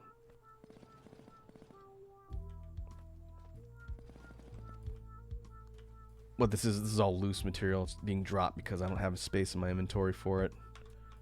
So we need to create some temporary storage.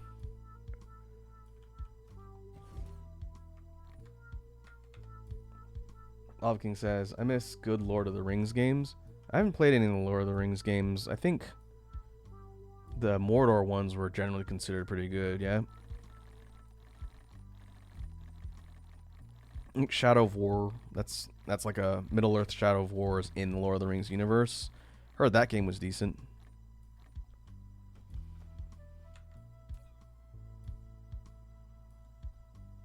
Okay, we just basically have all sorts of random garbage.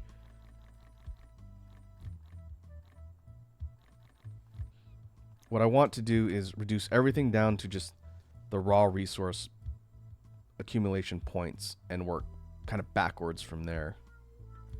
And so what this has done is basically cut off everything from the bus lines, and it's all just going to empty out eventually, which is fine.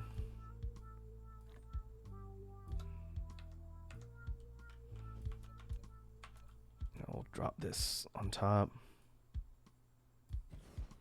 Conic says, shout out to the Lord of the Rings Battlefront game. Was that good?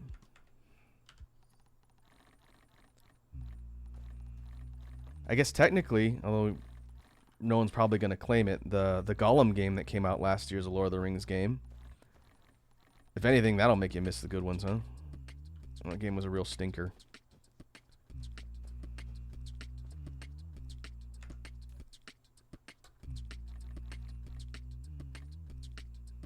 Okay, take all the raw material, just dump it and get it off the field.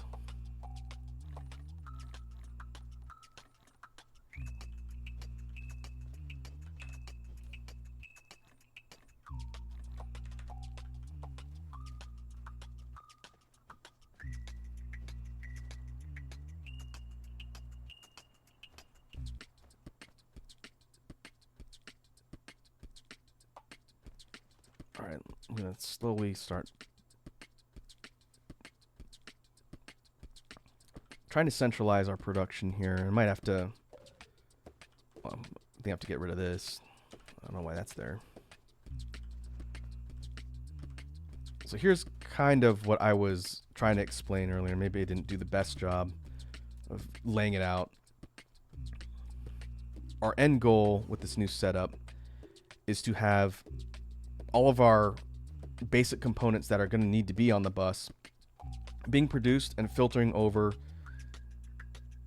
to these logistics stations. They're either going to be going from point A to point B, or just being produced and then manually being dumped in here. So like the copper or magnetic coils are a good example of that. If we go, could run power, maybe run like 25 drones here for now.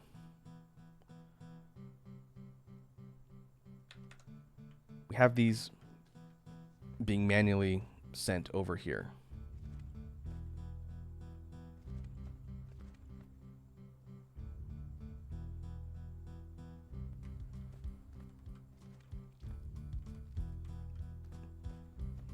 And kind of in line with, again, trying to reduce the amount of clutter.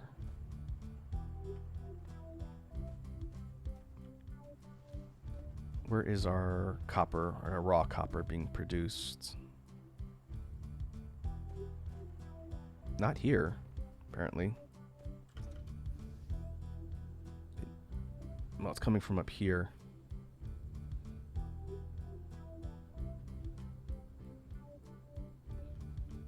This one, well, we'll do this since I have the logistics station here. It's not super necessary because we're not covering a big distance, but we'll do it like this. Lava King says, like I said, good Lord of the Rings games, not the Mordor games, meaning back when EA could use movie assets like hack and slash games based on Two Towers and King, or FFX inspired Third Age. Or the RTS Battle for Middle-earth 1 and 2. I remember those games. I never played them, but I remember them.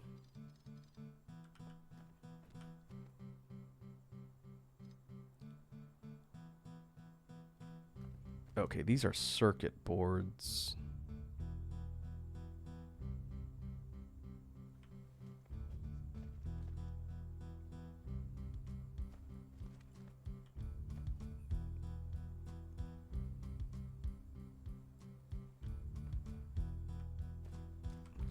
All right, I'm looking at the layout here. I'm going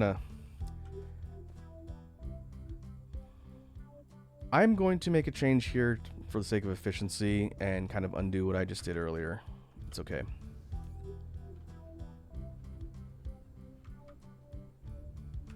Rather than have this over here, this is more of an illustration of how it works. It doesn't need to stay here. We're going to take all this and go over here.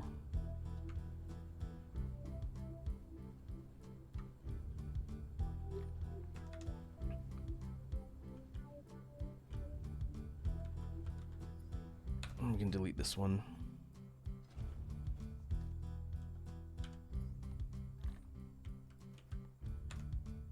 Thus we can get rid of all of these belts. We're going to completely overhaul all the stuff here.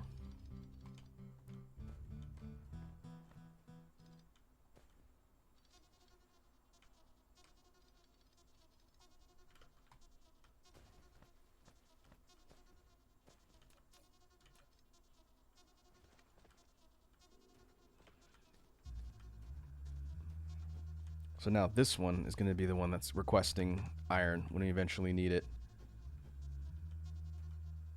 And I think I managed to cut off right where I needed to in the bus lines. So now this one can just link up to, which one is it?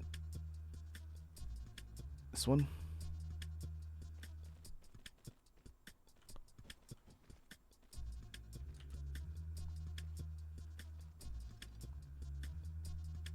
Make sure we're connected to the right one. Yeah, that's iron.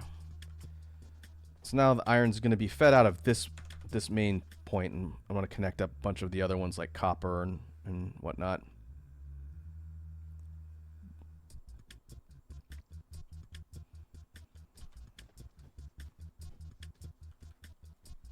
So that's going to go there.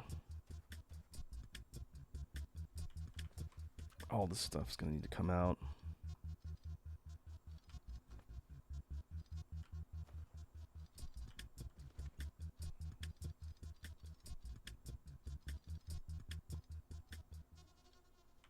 This one can stay.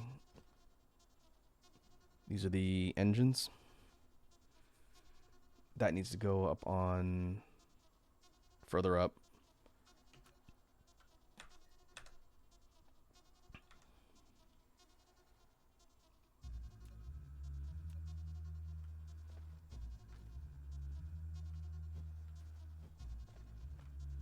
Yeah, right here. Why is it lofted? Oh, that's why it's lofted. Okay, we don't need to do that. Just need to go straight. There's still going to be a bit of spaghetti, but the point is to have it be a little more organized.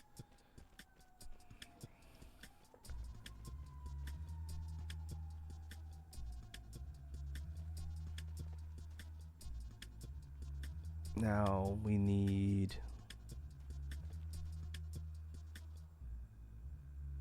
gears. Gears, boards, stone.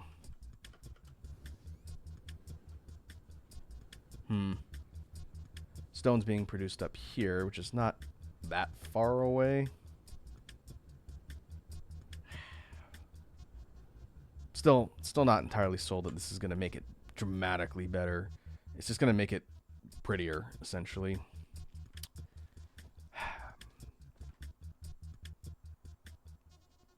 You know what? I'm not going to do this on stream. I wanted to see what it looked like and how we could pull stuff up, but in reality, it's only just moving stuff around. It's not really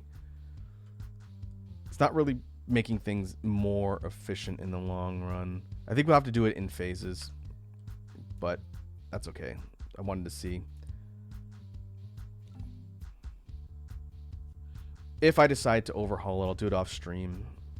I'm not going to do it here while you folks are watching because it'll just take too long. So we'll leave it for now. If anything, when we set up a new base on another planet and we have more resources, the setup is not going to look like this. It'll be much cleaner from the very beginning.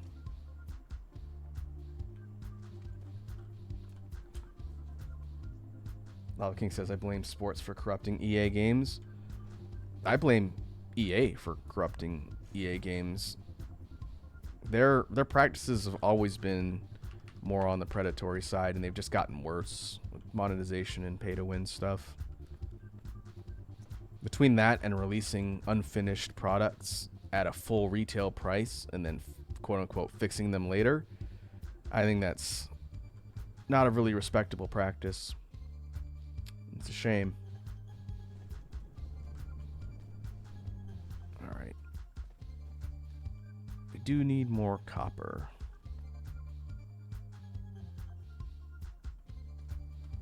Might be able to solve this the copper problem. So this one I deleted in the other temp save. This will be here, but if we find a good copper site that's somewhat nearby, like this,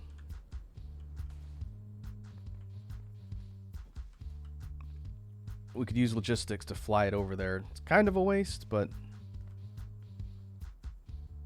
wait, where does this connect? We should just do this entire site and have it fly over instead of just belt it. Yeah, it's not that far.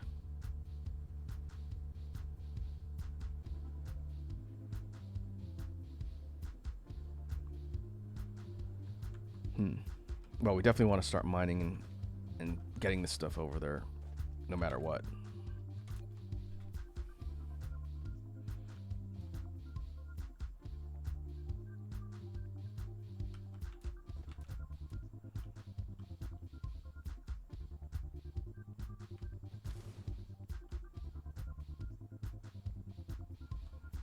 So what we're going to do is we're going to run, in fact, all these wind turbines are kind of in the way. We don't need these anymore.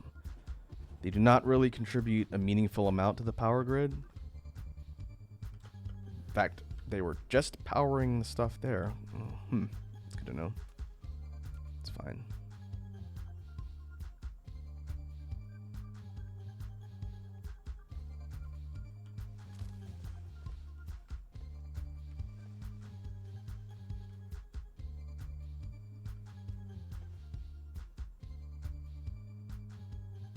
Oh, is that too far? That's too far.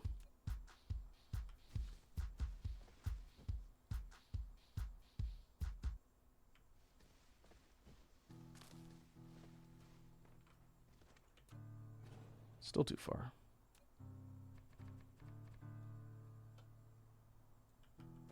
There you go.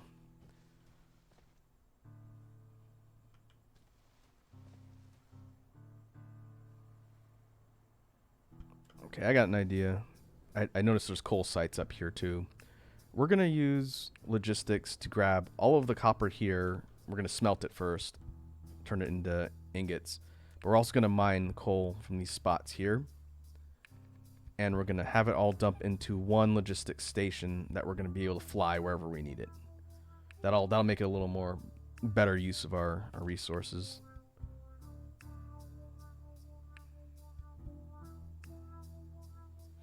But before we do that, I need to go fry some chicken.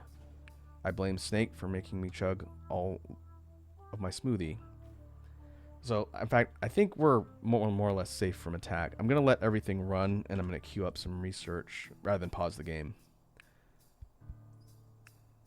Oh, can't get that one yet. We need purple.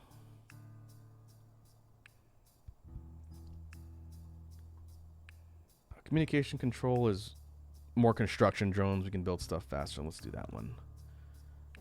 All right. I will be back in 1 sec.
All right. Chicken has been fried.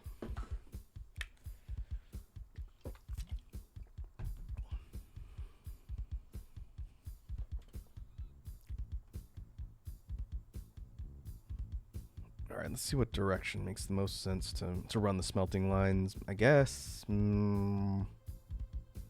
which direction are we from the pole? In the planet view, you can hold the middle mouse button to rotate the camera. Hold the right. Guess we could run up the middle. I'm running out of material to fill in water, so I need to be a little careful.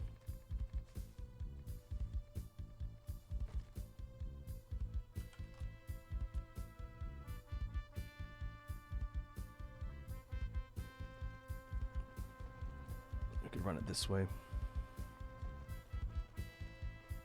See, now we have even more of our little construction drones flying around. And I can upgrade their speed too.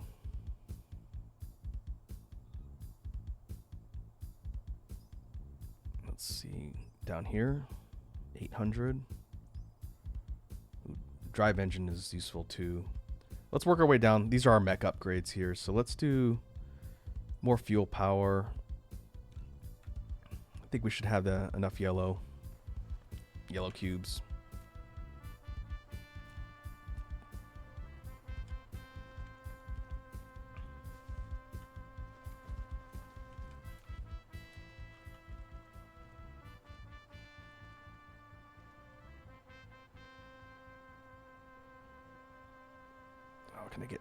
6 of them? Yep, barely.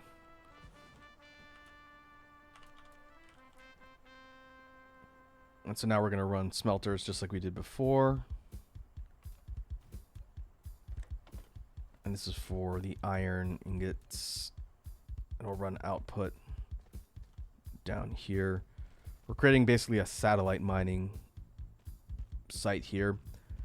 We're going to run all the copper with the smelting, and then we're going to mine the coal here. And so basically all the stuff is going to get dumped into one logistics station, and if we need to fly it around, then we'll be able to use it wherever we need it, and it'll be just an accumulated resource. Hey, Rage Star Boys here. What's up, Rage Star? How you doing? Hope you're having a good Thursday. Welcome to the Dyson Sphere Program stream, where we build things, question our builds, maybe rebuild them, and repeat, and occasionally fight aliens.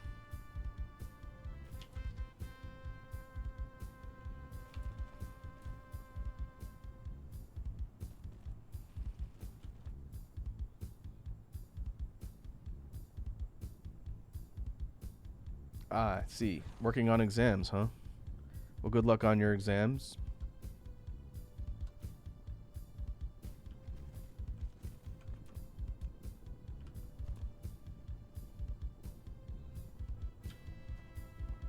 Okay, let's see. 12 of them? We'll start with 12.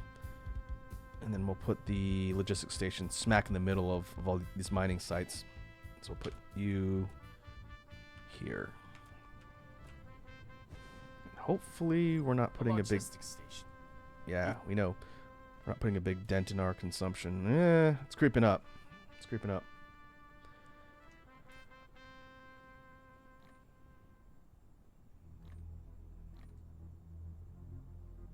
I will put 50 here.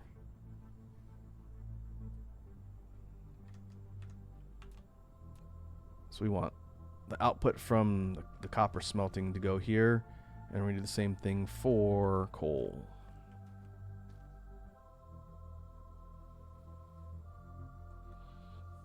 Raystar says, I already finished one, have a 95 in cooking class. I guess I'm a grow master. Nice. Cooking classes are useful. Everyone should take cooking classes for basic survival skills, if nothing else. Unless you want to spend all your money on going out to eat. Or potentially mooching off of someone else who can cook, but I wouldn't recommend that. That's not a real sustainable solution.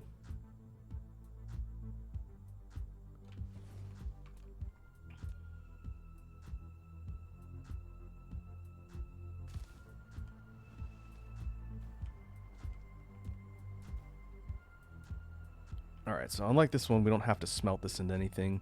There's a couple pieces of tech that we can use raw coal for, including proliferation, which we're a little ways from getting into that. That'll be a topic to cover in the future. But proliferation tech starts with raw coal. So having it on site is helpful. We'll go ahead and we'll just join all these up together.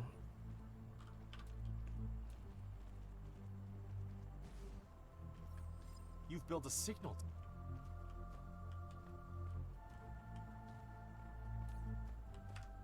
Okay, that's all dumping in there. We're going to do the same thing up here. Have this feed into the same storage at the logistics tower.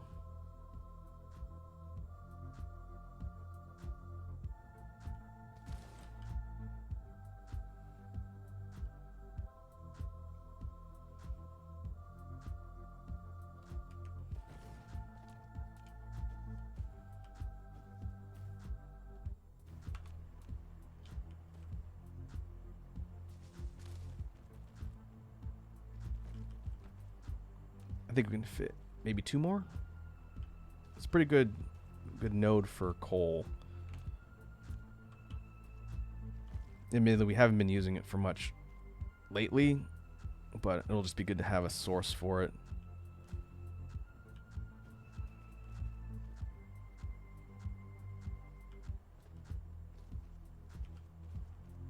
I will do 3. We can add another one later if we need to.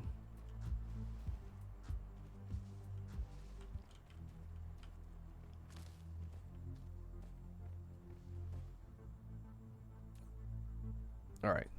So to kind of further illustrate what we were talking about before with the planetary logistics, we've got all this stuff here collecting copper and coal. We won't need the coal readily at the moment, but for the copper, if we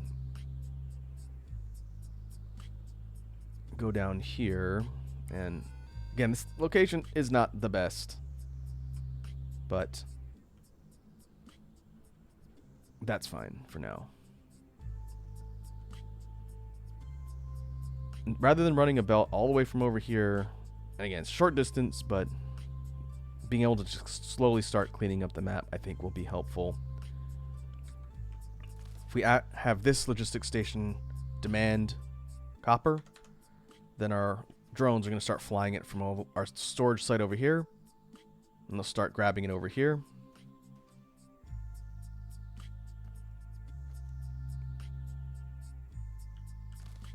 And what we can do is take the output from the destination and just add it to the belt and have it throw more onto the bus line, so we won't have to worry about our copper supply, which probably won't be an issue for the foreseeable future, I think. Don't have to worry about it running out. You can see here, the drones take on the color of the material they're transporting, so you can tell what it is.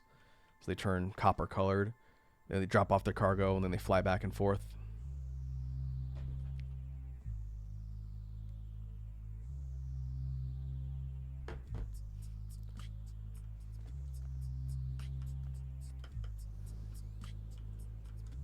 And let's see.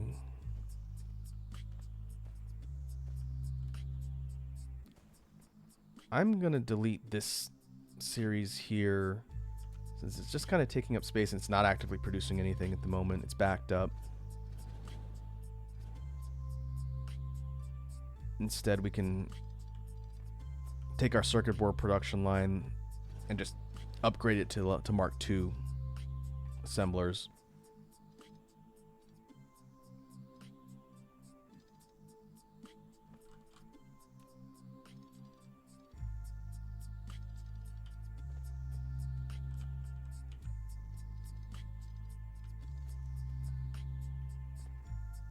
And ammunition here we're not actively using either.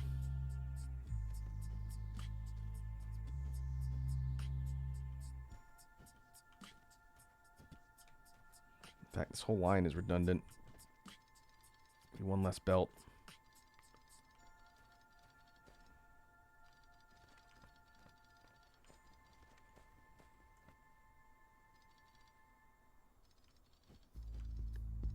That was connected up here.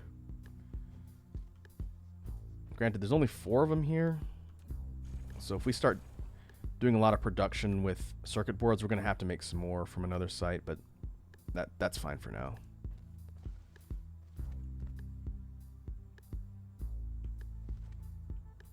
And as a result, this section is also redundant. We can delete this, which means I could also take this and I'll just leave it where it is.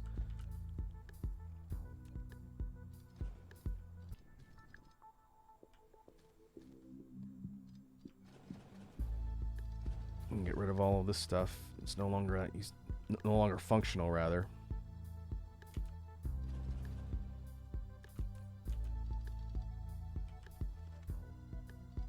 And this ammo site also. Oh no, guess we don't want to do that. Let's have a bunch of stuff in our inventory. These are Gauss turrets. They have kinetic ammo, bullets.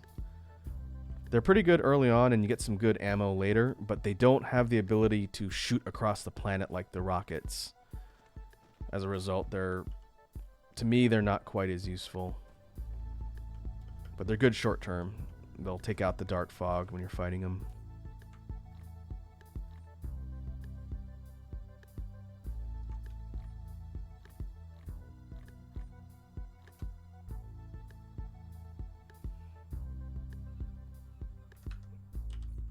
let's keep our inventory organized. I see Iconic has redeemed drop a beat. Very good. Let me remember what I'm doing here, and we will drop said beat. Just deleting these belts. We're slowly cleaning it up. Okay, let's save.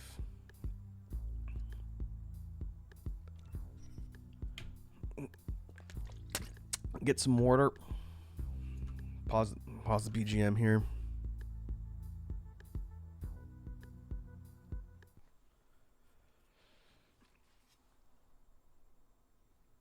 Make sure I remember to put my headphones on this time.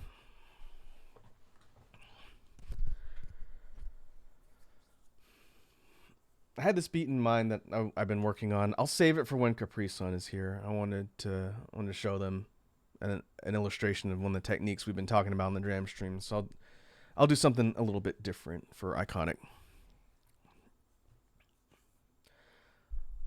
So we come up with on the fly.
Remember to take my headphones off.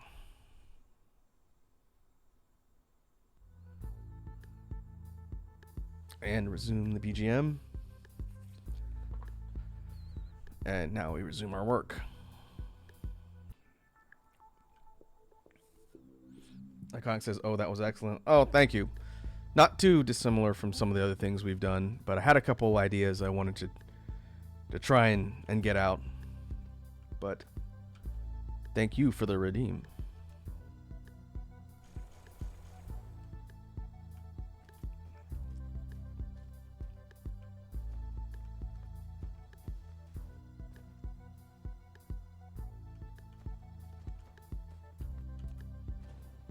Okay, let's kind of clean up a little. Now that we've taken out this whole section.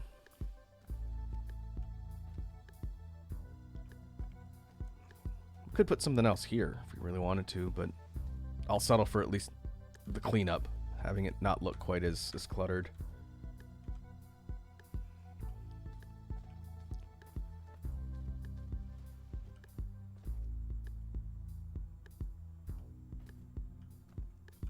Okay, as far as supply lines go, I think the majority of the stuff here is alright. I'm going to upgrade the assemblers down here. This is one of the only, no, this might be the only site that's producing these turbines. This is not going to cut it. It's not enough. We're going to need to rearrange things further and put some additional production for the turbines. I think the reason why it's going a little slow is because we're pulling electric motors. Yep. We basically need a whole bunch more electric motors, which is going to help us produce a lot more of the turbines.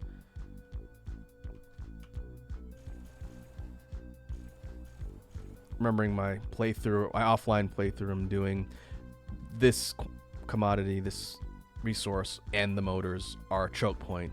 And I had to really kind of reconfigure everything in order to fix that and get to a point where I had enough. Like right now, we have a surplus. This is the overflow storage, but it's being depleted rapidly. Like, what do I have that's actively burning that so quickly?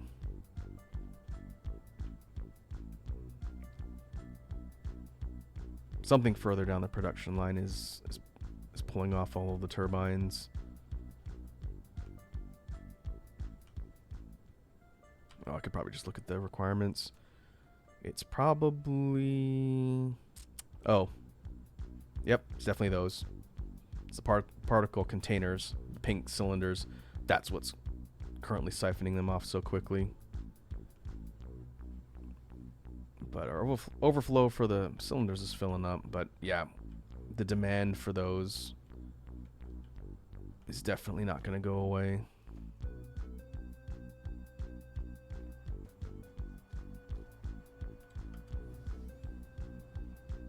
I have a lot of these combustible units left over.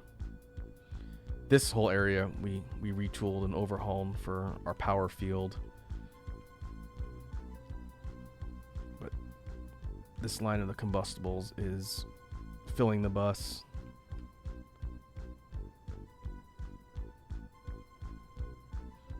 That's fine. I don't see any real reason to mess around with that.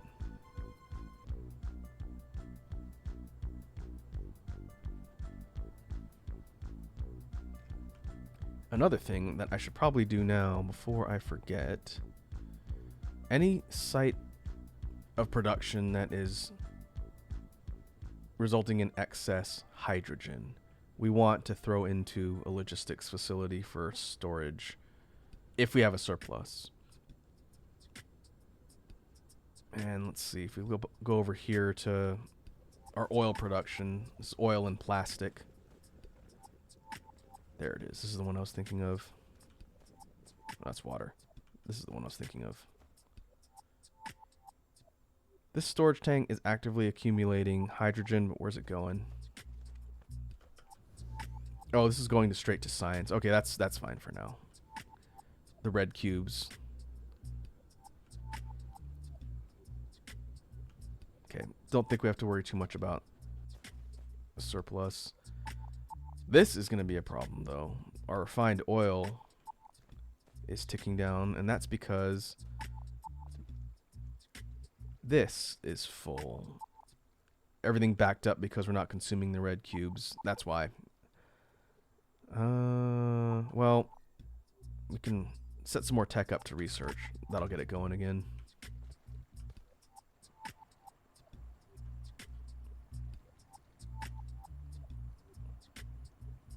But we may have to hook this one up to a better overflow site, like a logistics facility. That way when it backs up, it'll have somewhere to go.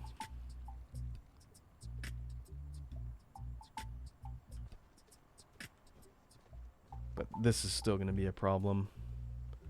We're going to need more refined oil. That's a temporary solution, but we'll worry about that later.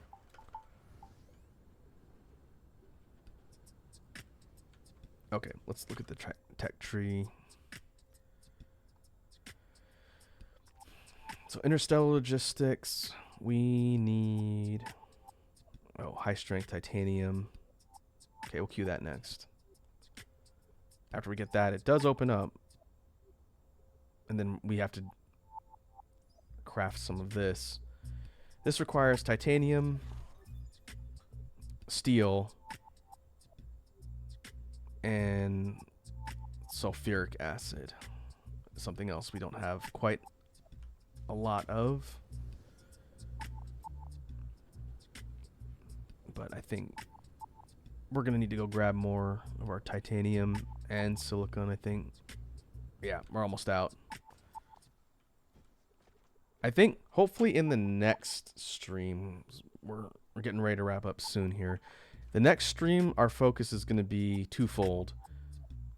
Getting interstellar logistics so we can shuttle things to and from planets with our ships, and getting the Dyson swarm active to solve our power crisis.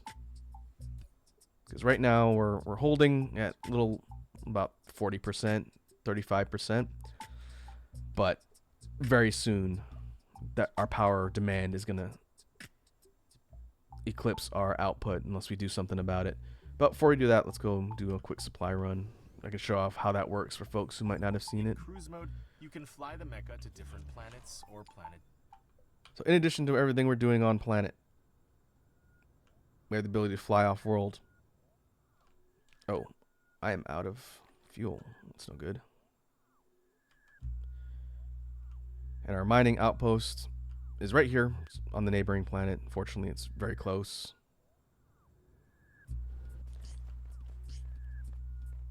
But where's the main site? Oh, it's all the way over there. A couple streams ago, we managed to fly over here and we set up a mining site for material we don't have on our home world. And until we get the interstellar logistics up and running, the only way to get the stuff from here to there is to fly it by hand. Now, one thing that'll be handy that I'll probably do at some point, maybe if I do some grinding offline, I can use logistics to centralize a lot of the mining here, because we have mining sites all over the planet just using belts. But we could set up logistics all around and have it flying all the stuff to this one spot, and then use that centralization once we get interstellar to basically have one shipping point that's going to take it off back to our home world. So that'll be handy once we get the ability to do that. And I could have sworn I put some wireless poles here. Maybe not. You've built a wireless power tower for transmitting power. These wireless towers are handy for recharging our mech's energy on the fly. Oh, I don't know if I saw your save reminder, Lava King. Thanks for the reminder. Definitely don't want to lose progress.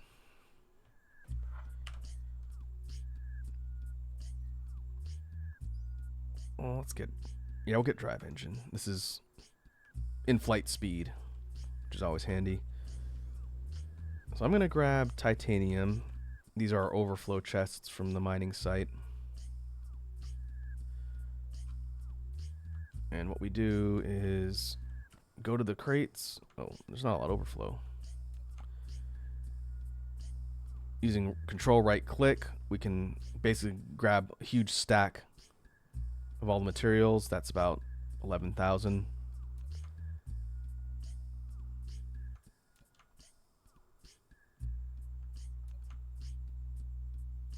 And you grab them like so. And we can fly them by hand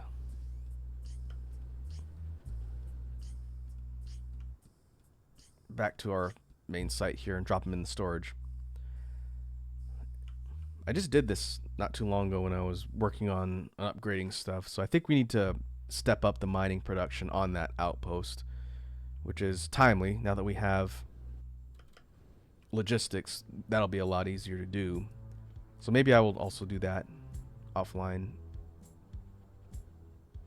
because we want it to be ready for when we have the ability to just truck it back and forth.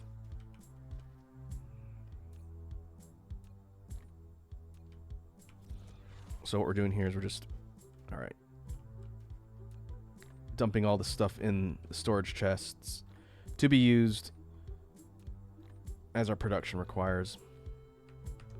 And we'll do that real quick with the silicon, since I'm doing that right now.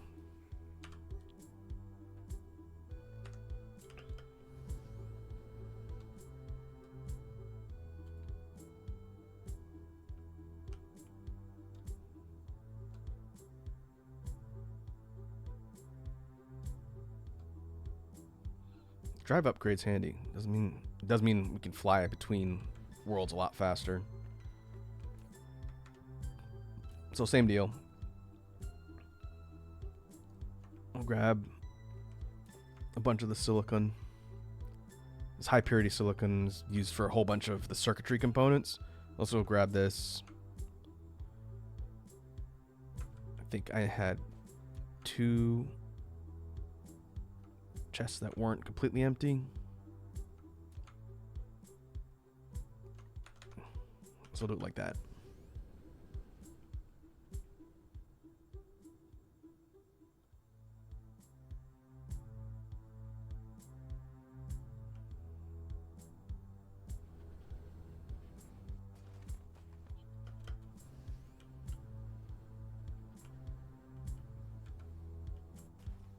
And we're just going to dump it wherever we got space.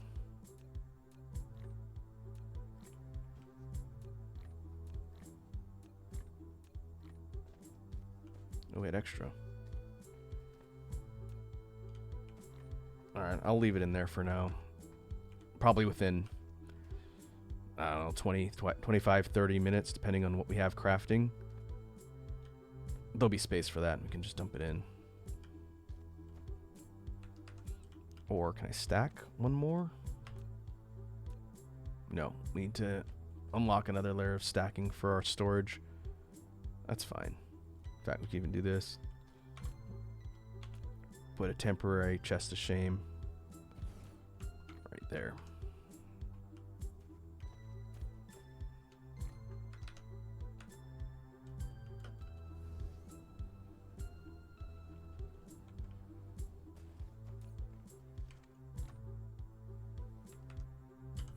I'm gonna have to sort out a bunch of the stuff here. It's in these random chests, but for now I'll just leave it there.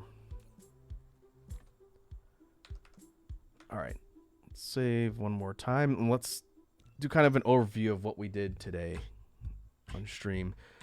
Getting up to Planetary Logistics is big. This is a pretty big leap forward in our capabilities for tech. Might not seem like it because I haven't used it a ton, but the ability to shuttle stuff to and from parts of the planet is going to make centralization a lot easier. I just might have to retool some other parts of the base to make that a little bit more effective, but we have the tools now, which is the main thing. Next step will be getting interstellar logistics and then the Dyson swarm, because we are currently sitting at just about 50% power consumption. That's with no research going on. If I were to, let's say, we can do this one, or let's do this one. Range is probably more important for now. We'll do the stacking one later. If we turn on research to have our matrix lab start processing the color cubes in order to research whatever tech, that does impact your power grid. And so we could see, I think it's going to continue to go up a little bit more, but with the research active, we're consuming about 40%, maybe about 42%, 40%. And I did see, we got to hydrate from Iconic. So we need to be a little bit aware of our power consumption, even though we might be sitting at 50. If we want to research tech, we need to have a bit of a buffer in order to not basically have a whole power deficiency situation. So to that end, we might have to mess around with our site over here, which this is already a problem. I might have to set some power consumption up here because, yeah, that's definitely a problem. What happened was this graphite wasn't going anywhere, so it backed up our hydrogen, and now there's no hydrogen going to these generators, which is actually pretty big because this entire set of, what is this, 32? These 32 generators are probably 2 minutes away from shutting down because there's no more hydrogen going to them. So we need to come up with a solution for burning graphite, and I think just setting up some of the thermals to pull. These go in like sets of 5 or 6. Just so we can not worry about this backing up again. Have these consume some. And it adds to the power grid as well. It's a little bit less effective, less efficient as a power source than hydrogen, I think.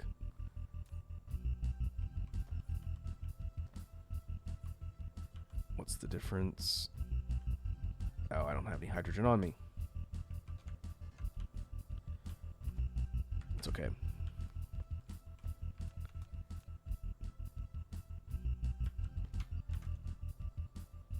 Let's just make a copy of this real quick, and then we'll wrap up.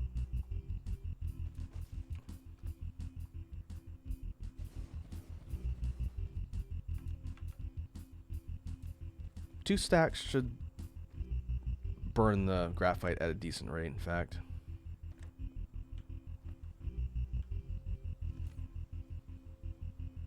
Yeah.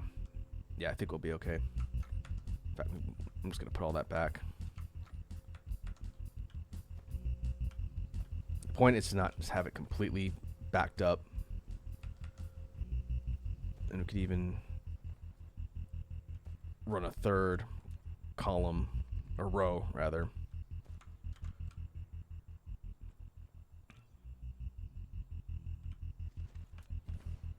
Since these splitters have 4 outputs,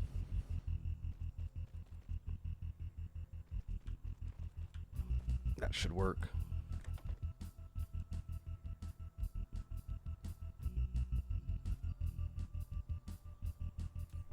Now let's see.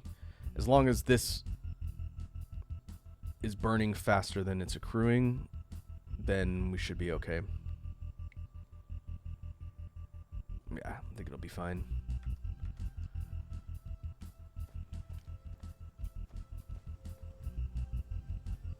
A little bit concerning that we went so long without having hydrogen being pumped out to these that it might take a little bit to sort of stabilize, and some of these might lose fuel. Like up here, you can see it, which is annoying, but it's a good thing I walked over here and saw this. Otherwise, I would have been doing something else, and all of a sudden a huge chunk of my power grid would go out.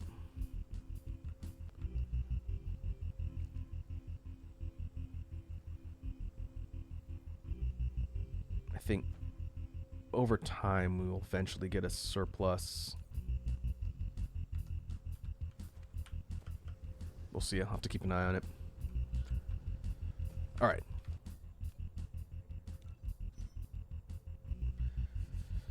So we'll call that good for today. Like I said, made a pretty big leap in the tech tree. Might not seem like it now, but I will hopefully be able to do some more improvements to the base. And next time we load up the save, hopefully I'll be able to have a more effective setup. In the meantime, let me see who is online that we can raid.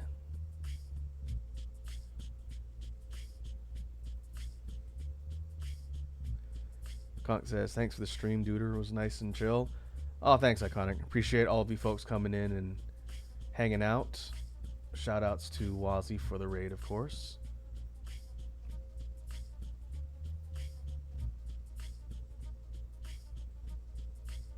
Oh, hey, B is online. I have not had a chance to raid him in forever. Let's go raid B Takahashi, fellow VTuber peer of mine. What are they playing? Oh, Pal World. Pal World. Nice. A lot of people are playing Pal World. So let me queue this up.